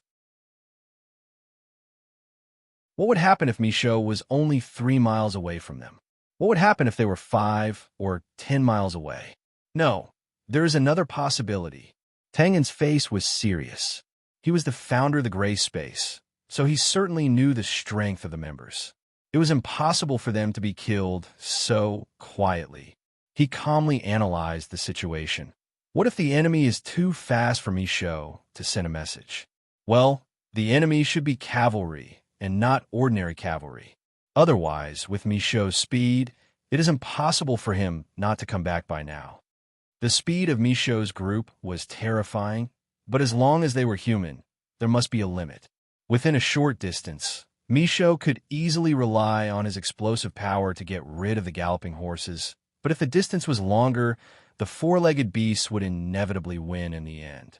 There was no other way. This was the limit of physical conditions. Cavalry, not ordinary cavalry. Fry instantly frowned. Then, as if he had thought of something, his expression changed abruptly. Even his running footsteps came to a halt. Naturally, his body staggered when he came to a sudden stop. Bang! Tang In quickly grabbed Frey's shoulder and ran a few steps forward. Looking at the undisguised panic and hidden fear on Frey's face, his heart couldn't help but sink. Just like how Fry was familiar with Tang In. Tang In also knew Fry very well. Fry was a veteran who had seen the Chikwa battlefield for more than 10 years. It was reasonable to say that no matter what, no matter the situation, no matter what, should not make him panic or even fear. What's wrong? As if he didn't hear Tang In's question, Fry just murmured in a low voice. Even now, his body was still being carried by Tang In. Impossible, impossible, absolutely impossible. It was only a distance of more than 200 meters. In a few words, Tang In took the lead and rushed into the dense forest in an instant. It was also at this time, suddenly. Ow! Woo! A mournful wolf howl clearly came from the west, and it sounded very scary. Then, Tang In saw a black shadow in the corner of his eyes. He immediately turned his gaze and squinted to look carefully. It was not the mountain road in the west, but a not very steep hill 500 meters to the west. On the top of the hill, a giant wolf in green armor suddenly appeared. It raised its head and howled. The short hair on its neck was completely blown away by the cold wind, and it was majestic. This giant wolf in green armor was so eye-catching that Tang In only noticed after pause for a while that there was a barbarian wearing animal skin, holding a long spear and a dozen short spears on his back sitting on the wolf. Now wait, Tang In frowned instantly. Why did he seem to have heard of this before? Without waiting for Tang In to come back to his senses, Frey's shoulder in his hand suddenly shook, and he said in a trembling voice, "Impossible. It's really them wasteland, wasteland, wasteland. Wild, wild wolf riders." Compared to Fry, and Taka were even worse. They turned around too quickly and were frightened by the things in their sight, so they directly bumped into each other. If it were not for the tree behind them, they would have collapsed on the ground. Wild wolf riders? Seeing more and more giant wolves and barbarians on the hill, Tang In narrowed his eyes in realization. This appearance was exactly the same as the elite troop class in the northern wilderness that Fry said to hide when they were on the way to the front line. The wild wolf riders. Fry also suffered a loss from them a few decades ago. He was the only one in the patrol team who survived. At this time, the first barbarian wolf rider that appeared on the top of the hill raised his long spear, aimed at them, and swung it down. Whoosh! Many giant wolves in green armor were like a flash flood. They raised their thick limbs and quickly dived down the hill. Retreat, retreat quickly. After all, they had met face to face. After the shock, Fry quickly came back to his senses and immediately ordered the rest of the soldiers to retreat into the forest. After shouting, he pulled Tang In and turned around to kick and Taka, who were still frightened, and ran into the depths of the forest. After running for a few dozen steps, a sharp whistling sound came from behind. Whoosh, whoosh, whoosh. Tang In's speed was needless to say. When he heard the sound, he had time to turn his head. Through the dense trees, he saw a black shadow drawing an arc in the air and quickly falling to the back of the troop. Not good. Tang In's heart skipped a beat. With his eyesight, he could clearly see that the black shadow was the short spear that was inserted into the back of the wild wolf riders. Based on the accurate judgment of the landing point, the targets of these short spears were the soldiers who did not have time to enter the forest. As expected, puff, puff, puff, the sound of sharp blades piercing flesh was instantly heard. Screams and wails rose and fell one after another. In front of these short spears, the standard armor on the soldiers was like paper. They were pierced through with one hit. Some of the soldiers were hit by the short spears while running. Their backs and chests were bleeding at the same time. When the short spears pierced through, their bodies still ran forward for a few steps before falling to the ground. Some of the soldiers who fell also brought down their companions. Before the fallen soldiers could push the bodies away and get up to run, another short spear flashed and directly pierced through two of them, nailing them to the ground. The short spear attack was very layered. After the first wave, the second wave appeared in the air, and the second wave was even further away. Some of the soldiers rushed into the forest. Before they could be surprised, they were directly hit by the short spears that fell from the sky. Some of the short spears even pierced through the tree trunk and nailed the soldiers' bodies. Spread out. Everyone spread out and run. Fry and the rest led the soldiers to the front. They were not attacked yet, but after seeing the tragic situation behind them, Frey's eyes twitched. He shouted to the back, but he did not stop. He did not have the intention to turn around and help. F***CK. Most of the soldiers running at the back were from the Heavy Sword Battalion and the Tomahawk Battalion. Eltek and Taka turned their heads and looked at the scene, but they did not disobey Frey's order. They lowered their heads and gritted their teeth as they ran deeper into the forest. Seeing that the three of them made the same choice, Tang did not have any doubts. He knew their personalities. They definitely did not abandon the soldiers' lives because they were afraid. There must be a reason for doing so. He turned his head. The short spears were still falling. So far, in Twain's line of sight, there were only a few short spears that had missed their target, and the opponent was at least 200 meters away from here. This level of accuracy made him frown a little. This was the Wilderness Wolf Cavalry, but this kind of accuracy stopped here. There were about 100 soldiers behind. After hearing Frey shout, the ones who were still conscious immediately scattered into the surrounding forest. This was indeed a good move. Originally, when the soldiers were gathered together, the Wilderness Wolf Cavalry could do whatever they wanted. Some of the short spears even pierced through a few soldiers. But now that the soldiers were scattered and under the obstruction of the trees, the flying short spears were not so easy to hit. Of course, in such a short period of time, their side had already lost 60 to 70 soldiers forever. It must be known that even when they attacked the bloodthirsty lion, their casualties were not so high. And now, the silence of the forest was broken. The massacre was still ongoing. P.S. Bowing to thank book friend JHD121 for the tip. And there's one more thing. There's a blackout in my hometown again. Luckily, I managed to get at least 2 updates in a day. Phew. Seeing that the conditions of the raccoon are so tough, subscribe, recommend, whatever, quickly come and comfort this wounded soul. Carrot.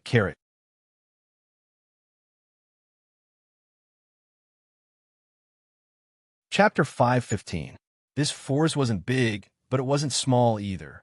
When Fry and the others had completely retreated into the depths of the forest, they heard the wild wolf riders stop outside the forest. Then he heard the purposefully suppressed howls of wolves and beasts, as well as a few short screams. Just now, there were a few soldiers outside the forest who had been hit by the short spear, but because it wasn't a vital part, they didn't die immediately. Instead, they lay on the ground and wailed. But now, there was no doubt that they were killed by the wild wolf riders. The Wilderness Wolf Cavalry disappeared from his sight. Fry raised his hand and motioned for the team to stop. Then he pointed to the surroundings and directly ordered, "Quick, everyone spread out and hide behind the trees." To be honest, although they had seen the enemy clearly and had run so far, the soldiers were still a little confused. They had never imagined that they would encounter the famous Wilderness Wolf Riders one day. Fortunately, everyone knew Frey's identity and subconsciously spread out to hide in the trees. Damn it, where did these wild wolf riders come from? Tang and Fry were the closest to them. Air squatted down and looked at the silent trees in the west. His face was gloomy, and he couldn't help but curse in a low voice. They're coming for us. Frey's face was also ugly. He tightened his grip on the lightning spear in his hand. It should be a trap set by the tens of thousands of barbarians. Or it could be that we have been targeted. The wild wolf riders are very good at tracking. Before, they directly crossed Misho's line of defense. Their target is obviously here. Frey's guess was very reasonable. Eltek and Taka's hearts sank when they heard this. There was no hope left. If the enemy didn't happen to pass by, they definitely wouldn't let them go so easily. How many wild wolf riders were there just now? Frey's question was obviously for Tangen. Only he could calmly observe the situation just now. Sure enough, Tangen pondered for a moment and frowned. About 500 or 600. Hiss! Air and Taka sucked in a breath of cold air. Their faces were filled with despair. Excluding the scattered soldiers, they only had about 600 people left. How could they fight against the enemy? Bang! Fry pounded the tree trunk. His face was gloomy and solemn, but he still turned his head without hesitation and said, "We have no way out now. We can only fight to the death here." Even Misho and the others couldn't keep up with the wilderness wolf riders, let alone the soldiers. Therefore, if he turned around and ran, he would only become a live target for the enemy's short spear. From this perspective, Tangen's decision to order everyone to escape into the dense forest was the best decision. After all, there were a lot of trees here, which limited the enemy's speed and vision to a certain extent. This was also the reason why Fry and the others didn't dare to turn around and rescue the soldiers behind. After all, in such a wide area, they couldn't catch up to the other party, nor could they run away. They could only passively take a beating. Eltek and Taka had been on the front lines for many years. Even if they hadn't actually fought with the wilderness wolf riders, they had definitely heard of them.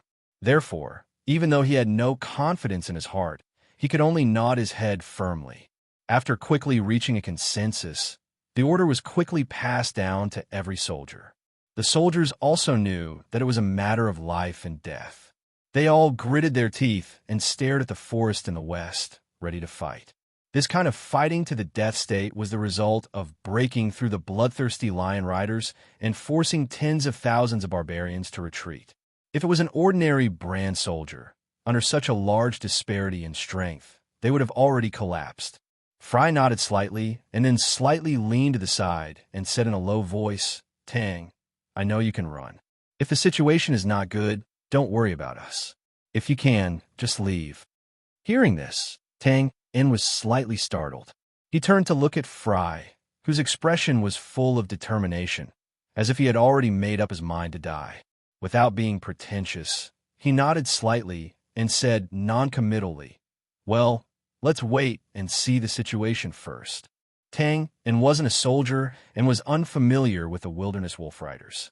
He didn't know how strong the enemy was. However, it was obvious that Fry had no confidence in this battle. Otherwise, he wouldn't have said such words. Tangen had been in this other world for almost 2 years. He had to admit that the system space had changed him a lot. Although he wasn't cold-hearted, he didn't care much about human life. But it was also because of this that Tangen valued his friends more. They were the only people in this world who could give him a little bit of warmth. Therefore, if the situation was really bad, as long as there was a chance, he would think of a way to escape with Fry. Of course, Tangen wasn't a hypocritical person. If the situation really didn't allow it, he would choose to escape alone and then come back to find a way to kill these wilderness wolf riders. This was the only way to live up to the price Fry and the others had paid. All these thoughts flashed through his mind.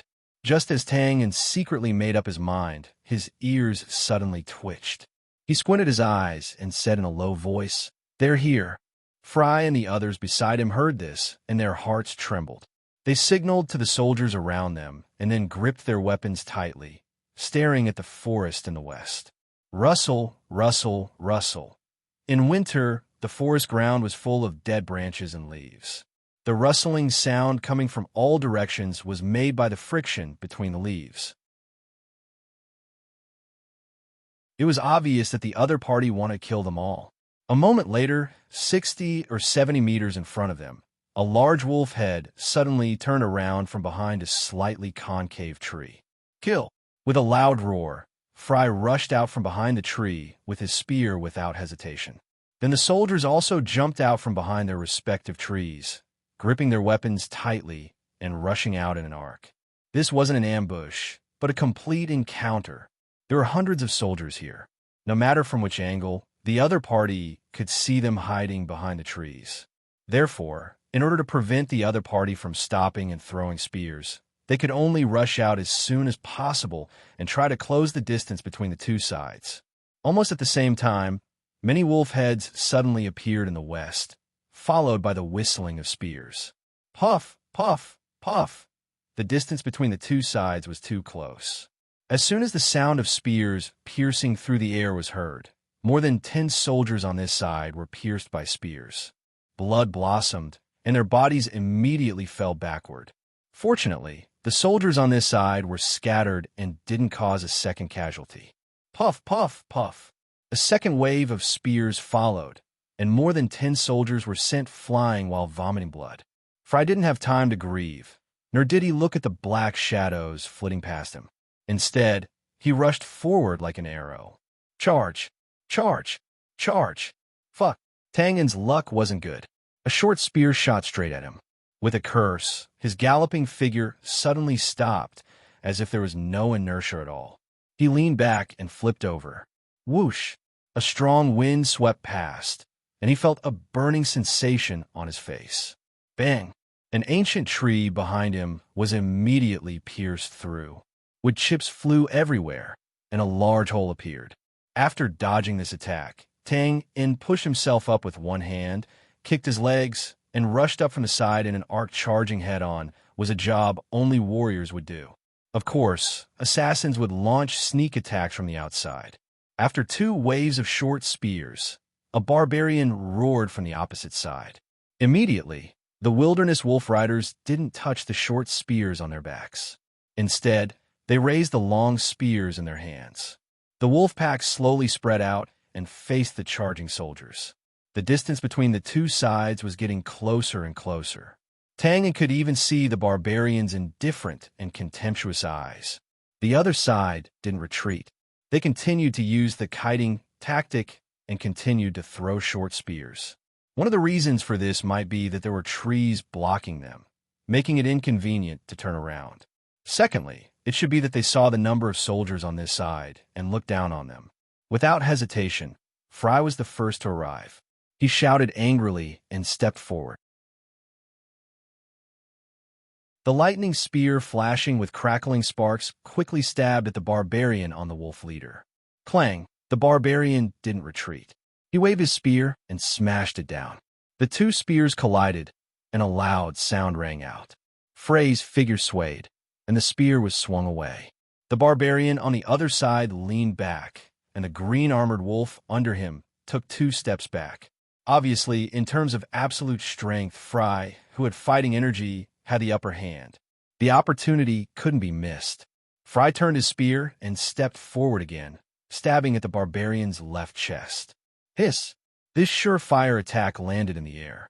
It turned out that before the lightning spear arrived, the green-armored wolf's thick hind legs lightly jumped to the left and dodged Frey's attack. Damn it! Frey's heart couldn't help but sink. His original plan was to kill the enemy leader in one blow and raise the morale of his soldiers. He didn't expect that this idea would fail because of a wolf.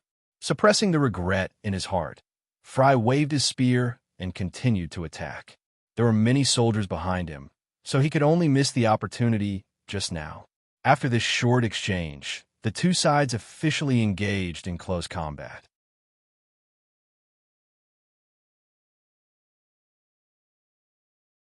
Chapter 516. The ancient trees had intertwined branches, and layers of yellow leaves were piled up. Because it was winter, there weren't many leaves on the branches, so they couldn't block the mercury like sunlight.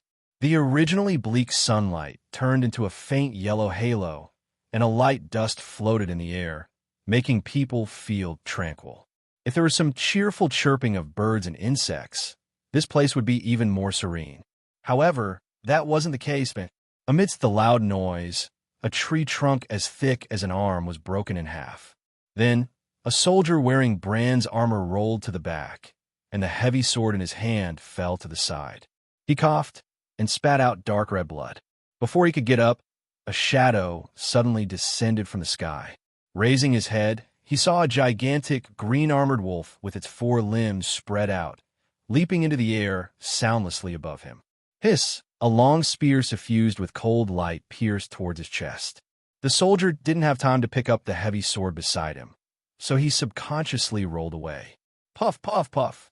Leaves flew, and pieces of soil splattered everywhere. The first spear didn't hit, but the spear shook and stabbed several times. However, the spear stuck close to the soldier's armor and stabbed into the ground. However, the soldier's good luck ended here. Bang! In a hurry, the soldier didn't have time to observe the surrounding terrain. As a result, he hit an ancient tree, and his body bounced back, and he couldn't help but spit out a mouthful of blood. Rustle, rustle. The giant wolf nimbly turned around and took a few steps forward. Its slightly open mouth flashed with a cruel light. The soldier subconsciously retreated, and his back was pressed against the tree trunk. His face was full of despair as he watched the barbarian on the wolf raise his spear again and stab down. He closed his eyes. Whoosh, huh! What a beast! First, a strong wind pierced his face, and then a surprised voice sounded in his ears. The soldier opened his eyes in surprise and saw a black-armored figure appear at the place where the giant wolf stood. The dagger in his hand was full of holes, and it flashed with cold light. He subconsciously called out, "Mr. Tang." Before he finished speaking, the figure stepped on the ground, and like an arrow, his body flashed in front of the green-armored wolf that was 10 meters away. It could be seen that the barbarian on the wolf's body was also panicking. He didn't have enough time to pull back his spear to attack. He could only pull back his spear and block the attack. However, before he could complete half of his actions, the black-armored figure had already arrived in front of him. His left hand pressed down on the air, and pung, the spear soared into the sky. Then, like a ghost, he dodged the barbarian's heavy punch and arrived behind him. He grabbed the barbarian's shoulder, and a blade light flashed. 2 figures flew down from the wolf's body. The only difference was that the black-armored figure calmly landed on the ground, while the barbarian was spinning in the air. With a bang, he fell to the ground and rolled in front of the soldier. However, the soldier no longer cared about this. His face was filled with shock. Small, small, small. It turned out that the giant green-armored wolf had already circled behind the black-armored figure. It flicked its sharp claws and pounced forward. As if he had eyes on the back of his head, the black-armored figure calmly moved to the left. His body swayed slightly as he left his original position. Then he stretched out his right hand and just happened to grab the wolf claw that was passing by. Hiss! The giant green-armored wolf reacted extremely quickly. It immediately opened its bloody mouth and bit down on the wrist. With its dense teeth, if it bit down, it was likely that it would break the wrist in one bite. However, before the wolf's mouth could reach it, the black-armored figure stepped to the side and twisted his waist. He spun his body and waved his arms. He actually swung the giant green-armored wolf twice around him. The fully stretched wolf's body was not much different from the height of a human. In fact, it was even taller. Coupled with the green armor on its body, it looked even more robust than the black-armored figure. However, it was now being swung around like a sack. "Be careful," a belated warning sounded. Seeing this scene, the soldier couldn't help but stare blankly with his mouth agape. At this moment, whoosh, the giant green-armored wolf was finally swung away. From the trajectory of its flight, it could be seen that the strength of the swing was great. Then, pong, pong, the spinning wolf crashed into a few trees along the way. However, with its robust body and green armor, the final result was that the trees were actually broken. The giant wolf only let out a few painful howls from time to time. Finally, when it crashed into the 6th tree, the giant green-armored wolf lost its strength and fell to the ground. However, this beast was also fierce. After being attacked, not only did it not run away with its tail between its legs, but it also stood up and howled at the first moment. Its eyes were blood red. Illo, woo, whoosh, puff, pung, woo woo. The mournful wolf howl was very short. After the sound of the blade piercing through the air and the crisp sound of the blade piercing into the flesh, it became a vague whimper. In front of the ancient tree, the green-armored gargantuan werewolf stood up. A familiar spear was stuck in its wide, open mouth, Master's spear. It was directly nailed to the trunk of the ancient tree. Blood flowed down the veined tree bark. This beast's vitality was really strong. After receiving such a fatal blow, it actually didn't die. Its throat kept whimpering. Its two front paws grabbed the long spear as if it wanted to break it. Of course, this was just a futile struggle. Sounds of killing and screams continued to ring in the surroundings. However, there was a short moment of silence here. The soldier looked at the giant wolf that was nailed into a specimen. Then he looked at the barbarian in front of him who was silent because of the huge wound on his neck. He swallowed his saliva, raised his head, and called out to the black-armored figure who was more than 10 meters away. "Tang, Mr. Tang," and, "Oh!" The black-armored figure quickly came back to his senses. He walked over and looked at the soldier's injuries. "How is it? Where's the injury?" Needless to say, this person was Tang Yin. Just now, when the two sides were engaged in close combat, he came from the side and saw the soldier in danger, so he took the opportunity to save him. "I'm fine. Thank you, Mr. Tang, for saving my life." The soldier's injuries were not serious. The blood he spat out was mainly caused by the broken tree trunk. Now that he had recovered, he struggled to get up and was about to thank Tang Yin. Tang and waved his hand. Naturally, he didn't care about this. Now that the situation was urgent, there was no time to chat. Seeing that the soldier was really fine, he immediately waved goodbye and rushed into the forest, rushing toward the place where the sounds of killing were the densest. The soldier looked in the direction where Tang Yin disappeared and was stunned. He then shook his head, took a few steps forward, and bent down to pick up the heavy sword. Then, he turned his head and looked at the dying giant wolf dozens of meters away. His face was full of fear. Mr. Tang had just killed people here, thrown the wolf, and kicked the barbarian spear that fell from the sky and pierced the giant wolf's throat dozens of meters away. In just a few short seconds, he dealt with a wild wolf rider who looked like a demon in a fluid motion. Walking through the forest, Tang Yin heard the sounds of killing from all directions. His face was a little dignified. He didn't have the slightest joy from killing the enemy just now. Because they had to guard against the short spears, they had been charging in a scattered manner from the beginning.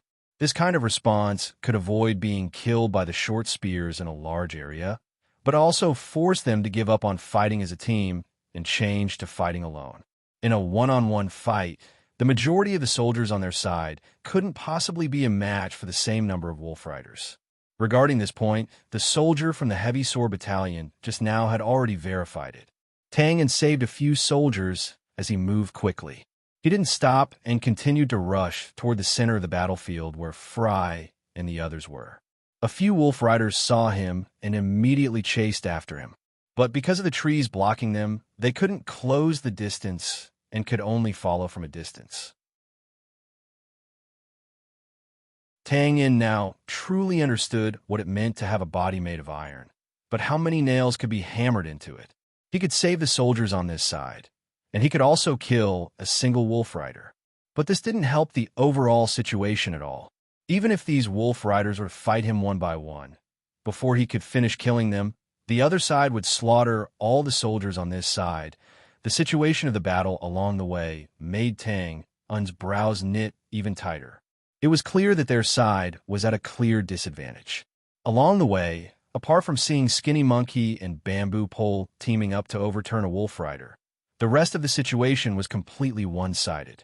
Furthermore, even on Skinny Monkey and Bamboo Pole's side, when they wanted to take advantage of the situation to kill the barbarian, the result was that they were chased away by the giant green armored wolf.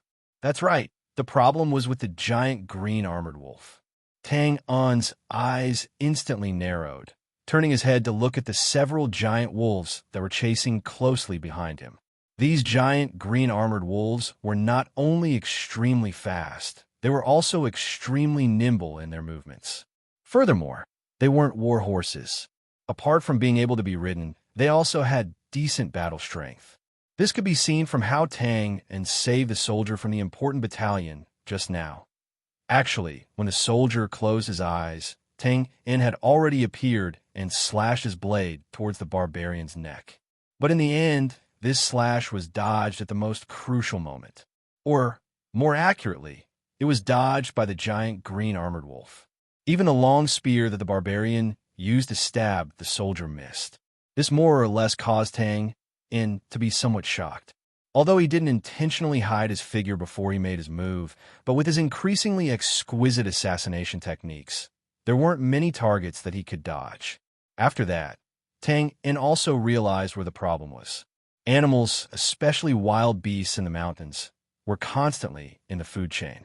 In order to prevent themselves from being preyed upon by stronger predators, their perception towards danger was extremely sensitive. The giant green-armored wolf was able to sense the killing intent that he didn't intentionally hide, so it brought its master to escape this calamity. With a strong battle strength and this kind of instinctive battle awareness, it wasn't an exaggeration to say that in Tang An's opinion, even if one of the brand soldiers were to fight with the giant green-armored wolf, the result would most likely be that the giant wolf would survive. Of course, saying this didn't mean that the barbarian riding on the giant wolf wasn't important. Their strength was also very terrifying. It wasn't something that an ordinary brand soldier could defend against. However, if he wanted to form the fearsome wilderness wolf cavalry, both of them were indispensable. Grasping the key point, Tang En's mind was spinning like lightning. Then, how should he deal with these giant green-armored wolves? Or where was their weakness? At this time, suddenly, roar! From the left side of the dense forest came a long roar that shook the sky. Green lightning flashed continuously, with an awe-inspiring aura. Fry! Tang En's eyes lit up. He quickly stopped and changed directions, quickly rushing in that direction. He didn't know if he knew the weakness of the giant green-armored wolves.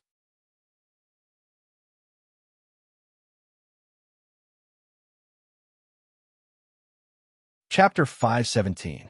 By the time Tang En arrived, Fry was in a bitter battle. This should be the center of the chaotic battlefield. Fry was barely maintaining a defensive formation with a dozen or so spear-breaker soldiers surrounded by the wilderness wolf cavalry. However, although these dozen or so soldiers cooperated well, their overall strength was still a level lower than the wilderness wolf cavalry. Now that they didn't have the advantage in numbers, it was extremely difficult to defend. Everyone understood the principle of losing if they kept defending. Seeing that the defensive formation was getting thinner and thinner, they were in danger.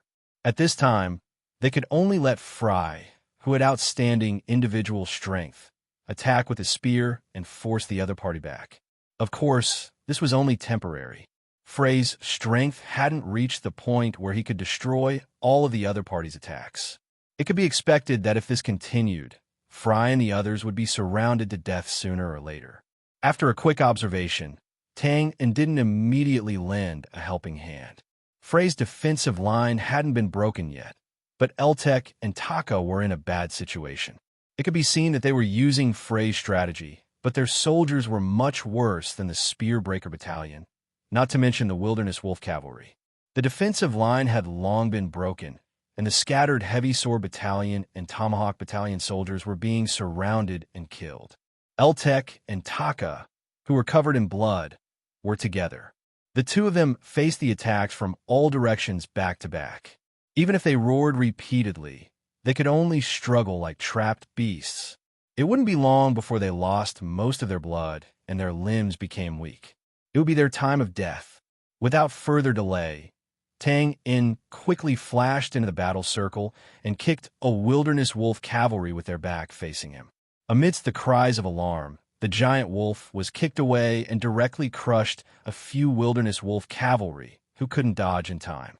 Tang En quickly inserted his dagger into the gap, put away his dagger, and seized the opportunity to snatch the barbarian's spear, which had been thrown to the ground by the sudden attack. and rushed in. Of course, Tang In wasn't used to the spear. However, his current goal was not to kill. With the support of his blood and chi, the long spear was completely used as a long staff. He moved freely, and the spear shadows were all aimed at the opponent's lower body, which was the short legs of the giant green-armored wolf. It happened so suddenly that the wilderness wolf riders didn't have time to raise their spears to block. The agile wolves smelled the terrifying power contained within the spear and subconsciously dodged to the side. Amidst the chaos, Twain managed to kill his way in with brute force. Eltek and Taka, who were fighting with their lives on the line, suddenly felt the pressure around them lessen. When they raised their heads again, they saw Tang In appearing in front of them like a divine soldier. They cried out in surprise, "Brother Tang In!" They knew of Tang In's strength, so when they saw him charging over, their hearts calmed down. Tang In turned around and swept his spear, forcing the wilderness wolf riders to retreat. Without any delay, he said, "Break out of the encirclement and meet up. Meet up." Of course, the smaller group would approach the larger group.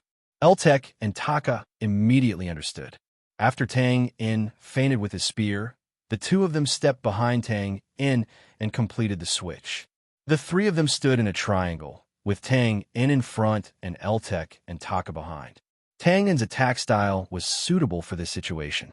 With great strength, the long spear almost turned into a blood-colored whip shadow, whistling into the ears. Just by looking at it, one could tell that the strength was frightening. The wilderness wolf riders obviously didn't believe it and tried to block with their spears. Immediately, they felt a sharp pain in their hands.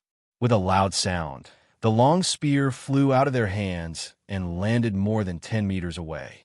If the giant green-armored wolf under them didn't know how powerful it was and jumped out in time, they would have followed in the long spear's footsteps. This showed that the barbarians were simple-minded. Even if the wilderness wolf riders were elite troops, they couldn't escape this rule. If they couldn't win in terms of strength, they could use complicated spear techniques to attack. Tang In wasn't familiar with spear techniques. If he encountered such a complicated attack, he would probably be flustered. However, the barbarians didn't do that. Perhaps they didn't believe that their strength couldn't be compared to the thin and weak brand in front of them. With brute strength, they turned into blacksmiths and smashed their spears. Clang, clang, clang, the loud sounds of metal clashing rang out. Tang In seemed to be more like a pure barbarian now. Although he could not injure anyone, he had forcefully smashed a path out of the crowd. Tang In's breakthrough was smooth. Eltek and Taka took the opportunity to pull over the soldiers who were left behind. They kept calling for everyone to gather. Very quickly, the size of this three-man team expanded to more than 10 people.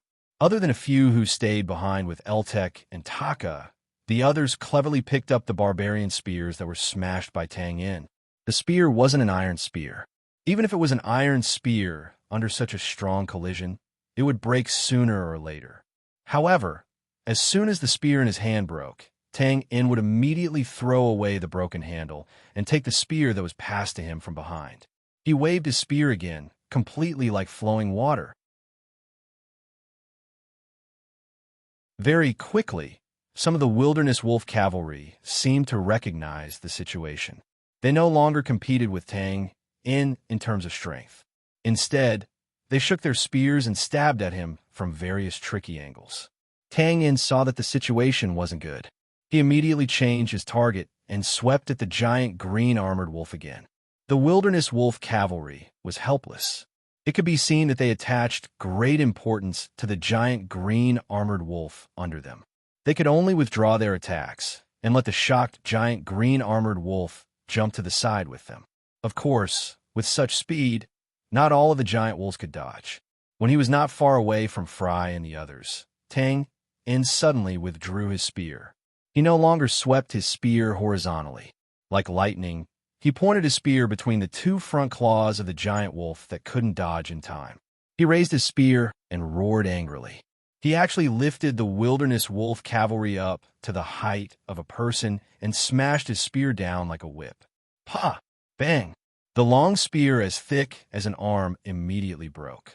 Accompanied by a painful howl, the wilderness wolf cavalry flew out like a cannonball, directly smashing the 10 barbarians behind them. Immediately, the situation became chaotic. When the surrounding wilderness wolf cavalry saw this ghostly scene, they were stunned on the spot. They looked on helplessly as the 10 or so brand people quickly rushed past them and joined up with the people inside. Seeing Tang In and the others who rushed in, Frey's spear paused. He couldn't help but frown. Tang, obviously, he was blaming the other party for not taking the opportunity to escape. Tang didn't say much. He patted Frey's shoulder and said, "Don't worry, it's not time yet." This kind of action of abandoning one's teammates and running away was naturally not suitable to be said openly. Although the soldiers wouldn't say anything if Tang In broke out now, but the morale would inevitably drop. Therefore, after a short tacit exchange between Tang In and Frey, they stopped talking about this topic. With the addition of Eltek and the other 10 or so people, the line of defense here became stable again. Tang In pulled Frey into the middle of the line of defense and asked anxiously, "Brother Frey, do you know the weakness of the green armor wolf?" Weakness? Frey, who was tearing off a strip of cloth to bandage his wound, couldn't help but be startled when he heard this. He then smiled bitterly and said, "The wilderness wolf cavalry dominated the northern wilderness. If there was any weakness, I would have used it long ago. Why wait until now?" Tang In frowned. "I remember when you introduced the wilderness wolf cavalry, you said that Z defeated them 10 or so years ago. What method did he use?" Frey was startled when he heard this and subconsciously touched his chin. "I haven't heard of this." It's only rumored that the wilderness wolf cavalry chased Z's main army into the forest and then lost. But the Zechen Legion has many elite soldiers. Since this matter hasn't spread out, it shouldn't be a legend. Well, maybe Z used a large number of troops to crush them. Pause for a while. Looking at Tang, and who was deep in thought, Frey continued to sigh. The wilderness wolf cavalry's combat power is amazing. The green armor wolf comes and goes like the wind. Other than never attacking a city and only fighting in the wilderness, they have only lost to Z once. Sigh, you can see the situation now. We can't beat them at all. Tang In, listen to my advice. Now is not the time to let your emotions affect your decisions. Hurry up and leave here. They can't stop you, and we are counting on you to take revenge. Frey's advice didn't work, or Tang In didn't listen at all. He was touching his nose and muttering to himself thoughtfully. Never attacking a city, only fighting in the wilderness. The wolf's weakness, the wolf's weakness. Weakness. A flash of lightning flashed through his mind. Tang In's body suddenly shook. He raised his head and looked around, chasing Z's army into the forest. Now it's the forest. It can't be wrong. Bang! Tang In hammered his palm and narrowed his long and narrow eyes. He looked at Frey and said, if there's a way that can make both sides suffer, do you want to use it? Two sides suffer? Frey was stunned when he heard this. His face was full of shock, and then he simply spread out his hands. Why not? This is the wilderness wolf cavalry. Even if I die together with them, I'll accept it. Good. Tang In patted Frey's shoulder and took a deep breath. He suddenly raised his head and shouted, "Where is the gray space?" Like a spring thunder, the sound waves spread out in all directions. The battle has been going on for so long. With the speed of Michaud and the others, they should have arrived here by now. Sure enough, boss. Boss, what's wrong? Echoes came from all sides of the battlefield. It was clear that after arriving here, Michaud and the others had the same plan as before. They were all taking advantage of the opportunity to launch a sneak attack from the periphery. Tang In was overjoyed when he heard this. He shouted again, "Listen to my order. Immediately set the forest on fire. Don't miss a single spot in the forest. Burn it for me. Burn, burn." Set fire? Frey was stunned when he heard this. Most of the wild beasts were afraid of fire. This was common knowledge to all hunters. The reason why Fry and the others didn't think in this direction was that they were afraid of the wilderness wolf cavalry. They subconsciously thought that beasts of this level shouldn't be afraid of fire. Secondly, there was really no opportunity to practice. The wilderness wolf cavalry only moved in the wild mountains. They came and went like the wind. Often, when they saw them, they would have already been attacked. In that kind of situation where life and death were hanging by a thread, not to mention the fact that they weren't in a place like the forest that was easy to burn, even if they were, no one would think of using fire in time. But Tangan was different. He didn't have any contact with the wilderness wolf cavalry before, so he naturally didn't fear them. Without being afraid before the battle, combined with the wilderness wolf cavalry's combat characteristics, it was easy for him to think of this common sense. Of course, there was another important reason. Z had defeated the wilderness wolf cavalry in the forest, which inspired Tang on. Their current terrain was very similar to the forest, which was a suitable place for fire attacks. But this was only a guess because it didn't make sense. If Z knew about this, why didn't she announce it to the public? After all, the wilderness wolf cavalry put a lot of pressure on Bran's side. Of course, Tang didn't have time to guess the reason. After thinking about this, he immediately let out a long roar and wanted to test whether this countermeasure was correct or not. But soon, Tang had an idea in his heart. This long roar could be heard in all directions, so the volume was naturally not low. Just as Tang roared, the fierce battle around them suddenly stopped, and the sounds of fighting also decreased to a minimum. From the intense battle to the extreme silence, the whole process took only a short moment. This battlefield, which had been chaotic just a moment ago, quickly returned to the original silence of the forest. This strange situation was obviously abnormal, and the reason for this was because the wilderness wolf cavalry was the first to stop. They held the absolute initiative in the battle, and with this stop, the completely suppressed soldiers had a chance to breathe. Naturally, they didn't care about anything else and hurriedly retreated. There's a chance. Seeing this situation, Tang and Fry looked at each other, their hearts surging with overflowing joy. Even ordinary barbarians could understand Bran's words. As an elite troop of the royal family of the northern wilderness, the wilderness wolf riders, there was no reason that they couldn't understand Bran's words. But now, they were reacting abnormally, which meant something. At this time, Walla-Wu-Lu, a short barbarian roar suddenly sounded from not far away, and then the wilderness wolf cavalry abandoned the soldiers in front of them and turned their heads. It seemed that they were going to immediately withdraw from the battlefield. But it was already too late. Tangan's line of sight, although he couldn't see the fire because of the trees, but through the gaps between the branches, the surrounding sky was already filled with billowing smoke. Michaud and the others' movements were very fast, and coupled with the withered branches and leaves on the ground, it was a good place to set a fire. Tearing, Fry at the side immediately tore off a small piece of cloth and quickly stuffed it into a water bag to soak it. He raised his head and roared, "All soldiers, immediately cover yourselves with water cloth and kill these wilderness wolf cavalry." They had no choice now if they let these wilderness wolf cavalry leave here. Although they could escape for a short time, when they reached an open area, they would be attacked by the wilderness wolf cavalry without any scruples. At that time, they would be completely annihilated.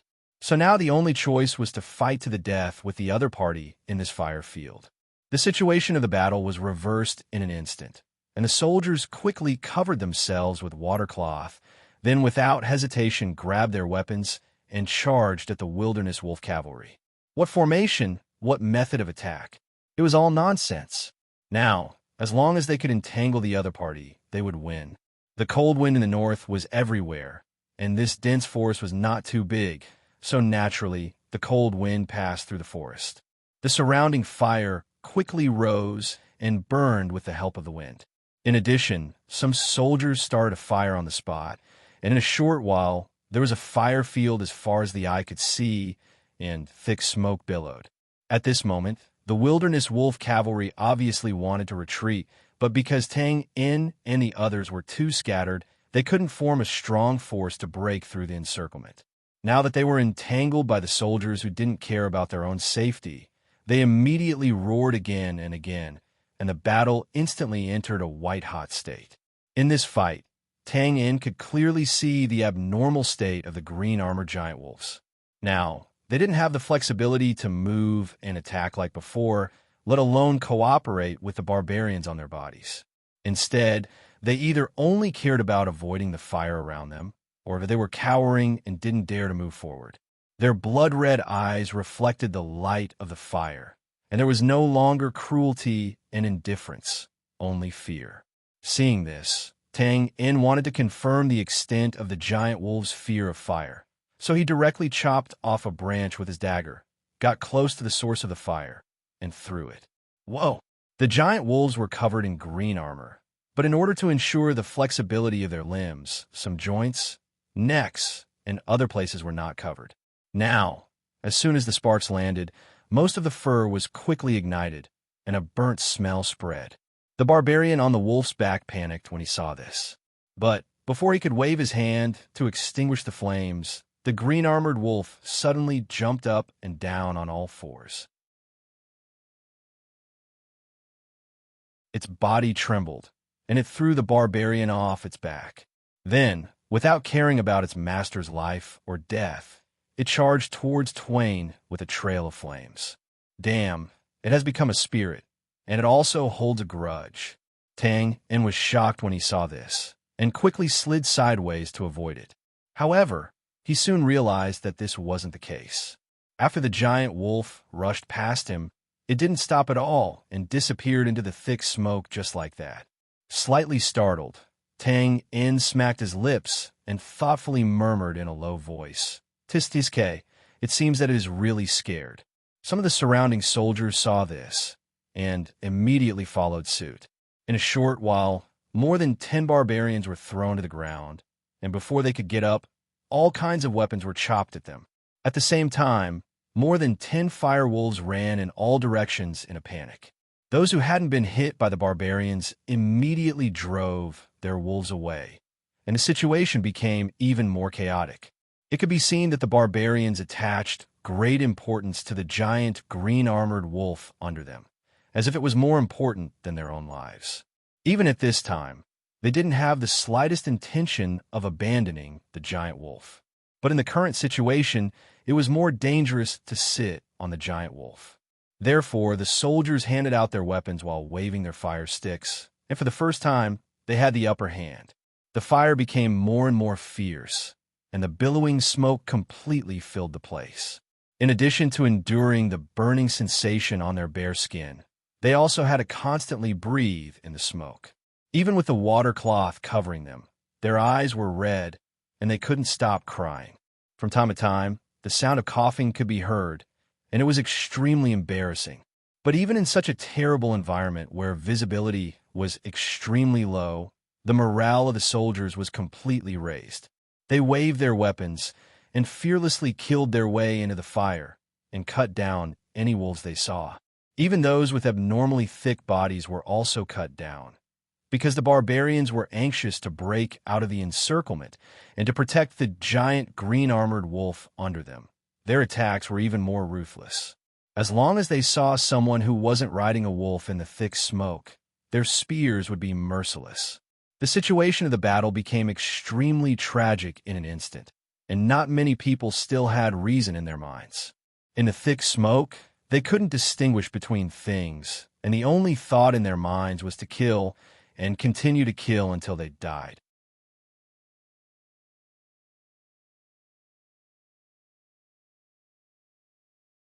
Chapter 5:18.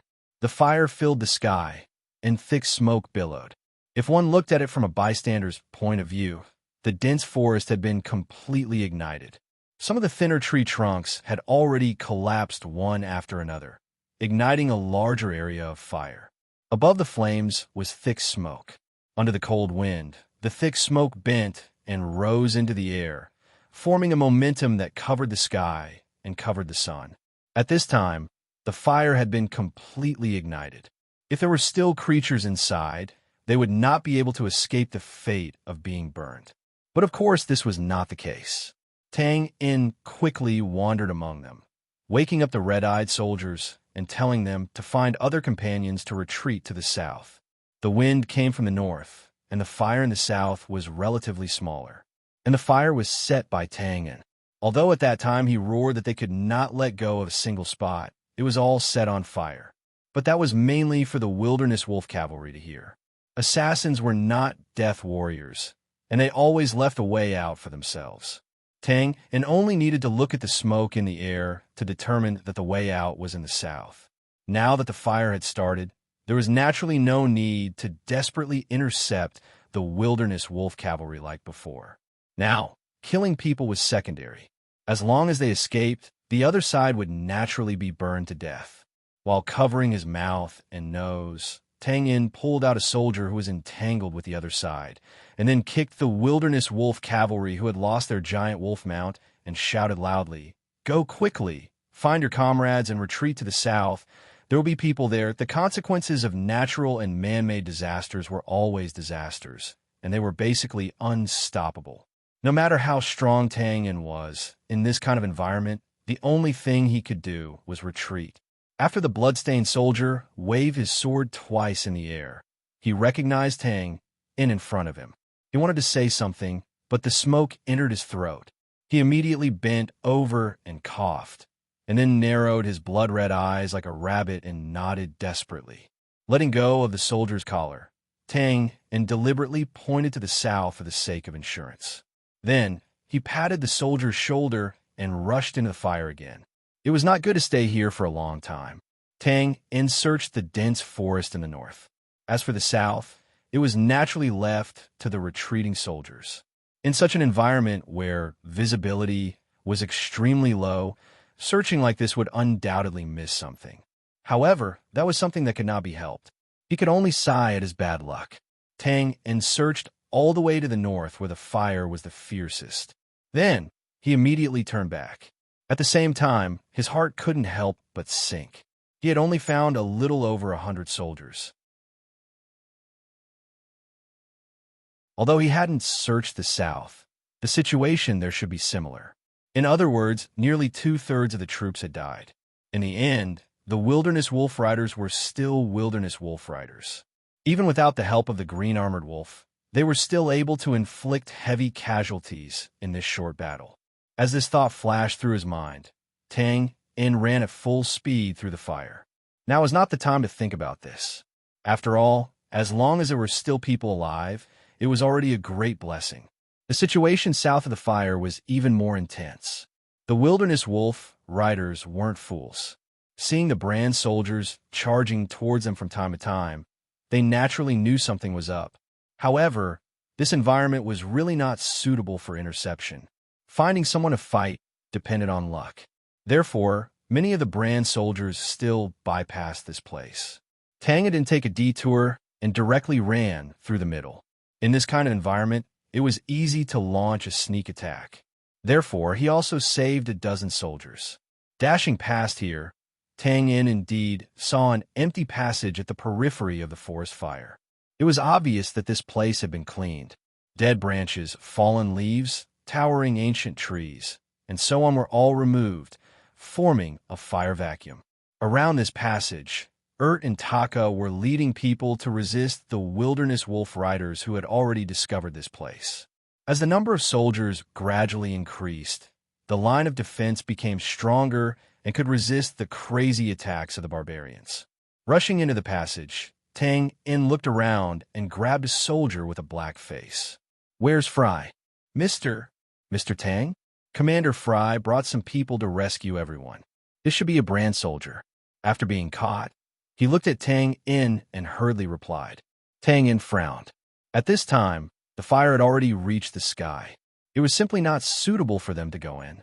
Fortunately, at this time, the dusty Fry brought a dozen soldiers and rushed over. Quickly blocked the door. There's a large group of wilderness wolf riders coming from behind. Fry shouted as he ran, while waving his spear. The so-called blocking the door was to block the only passage here. But of course, it wasn't that they didn't have people blocking it. On the side, there were more than a dozen lightly injured soldiers holding dead branches and leaves waiting for orders. As soon as they received the order, they would ignite the fire and completely seal this place. On the side, and Taka immediately led the soldiers to retreat. At this time, the number of wilderness wolf riders was not many. Even if they were to all come out, without the help of the green armored wolves, they would definitely not be able to escape. The wilderness wolf riders obviously knew this point. Their attacks were even more frenzied. They completely ignored the sharp blades that were slashing towards them and directly pounced on the soldiers in front of them. Obviously, they wanted to drag them down with them before they died. This caused quite a bit of chaos, but the number of wilderness wolf riders here was really too small. After a short period of chaos, everyone retreated into the passage. Without hesitation, the soldiers on the side immediately scattered the dead branches and leaves in their hands and directly ignited the fire. Whoosh! A wall of fire instantly rose up and completely sealed the passage. It also separated this place from the forest fire into two worlds of life and death. At this time, whoosh, whoosh, more than 10 people on fire suddenly rushed out. Amidst the miserable howls, they actually pounced on the soldiers who were close to the fire and didn't have time to evacuate. It was the wilderness wolf riders that were chasing behind. They actually passed through the wall of fire. Hiss! The soldiers couldn't help but suck in a breath of cold air. After being stunned for a moment, they hurriedly brandished their swords to deal with them. However, it didn't save everyone, only a few, because the remaining wilderness wolf riders actually carried the soldiers back into the fire. Retreat, retreat. Fry saw this and hurriedly ordered the people here to retreat. Everyone retreated a few steps, their expressions grave. Although it was true that they were enemies, the wilderness wolf riders' valiant aura still intimidated them. Sure enough, a few more people on fire rushed out, but after failing to pounce on the soldiers, they could only roll around on the ground, sending sparks flying everywhere as they howled in pain. Who? Tangan took a deep breath and was about to say something. Suddenly, an anxious voice rang out. Boss, where's Boss? Now that everyone's faces were as black as the bottom of a pot, it wasn't easy to accurately identify them. But in the current army, the ruffian title of Boss was naturally reserved for Tang-un. When he turned around, he saw Luke rushing over from behind with a panicked expression, looking around and shouting anxiously. The mental fortitude of the members of the gray space was absolutely superb. Seeing this, Tangan's heart couldn't help but sink. Frowning, he said, I'm here, Luke.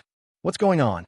Luke rushed forward and said anxiously, Boss, Misho and David are still inside. What? Tang-in was shocked when he heard this and cried out involuntarily. Setting a fire was also a technical job. In order to control and increase the range of the fire, the members of the gray space naturally had to stay inside for a while. But Misho and David were the first to follow Tang-un. Not only had they been taught by him, they were also the strongest in the gray space. Moreover, one of them was meticulous and fast. The other had a determined personality and astonishing strength. It wasn't an exaggeration to say that except for Tang-in, anyone could be left here, but not the two of them. But now that the truth was right in front of them, Luke quickly told them what had happened. David, Misho, Luke, and the other members of the gray space were the strongest in the first batch. So, after setting the fire, they quickly turned around and rushed into the fire to help. But now, everyone had come out, except for the two of them. Hearing this, Tangan's long and narrow eyes instantly narrowed. He looked around and pointed to a place 100 meters to the left. He turned his head and said to Fry, I'll rush in later. Brother Fry, please come out from the clearing. Huh? Fred was stunned when he heard that. Before he could react, he saw Twain's figure leaping out like a bolt of lightning. He stomped on the ground and instantly leaped into the wall of fire. Whoosh, no. Mr. Tang-in. Don't, Brother Tang-in. A series of exclamations rang out, and the faces of the soldiers changed drastically when they saw this. They couldn't help but be shocked. Tang and played a great role in the team's escape. Otherwise, everyone present would have turned into one of the thousands of skeletons in the wilderness. Now, they watched Tang and disappear in the fire. How could they not feel complicated and sorrowful? Tang! Ah! Frey's outstretched arm paused in the air, and then he clenched his fist and hammered his palm heavily. His face was very conflicted. He shook his head and pointed to the fire on the left. What are you still doing here? Hurry up. Everyone go over there and clear a path. Can we still come out? The soldiers thought to themselves as they ran to the left. With the current fire, not to mention the people inside, even the people near the periphery couldn't stand it. But then they thought of Tang Un's various miraculous performances and how he repeatedly led them to miraculous survival from various desperate situations.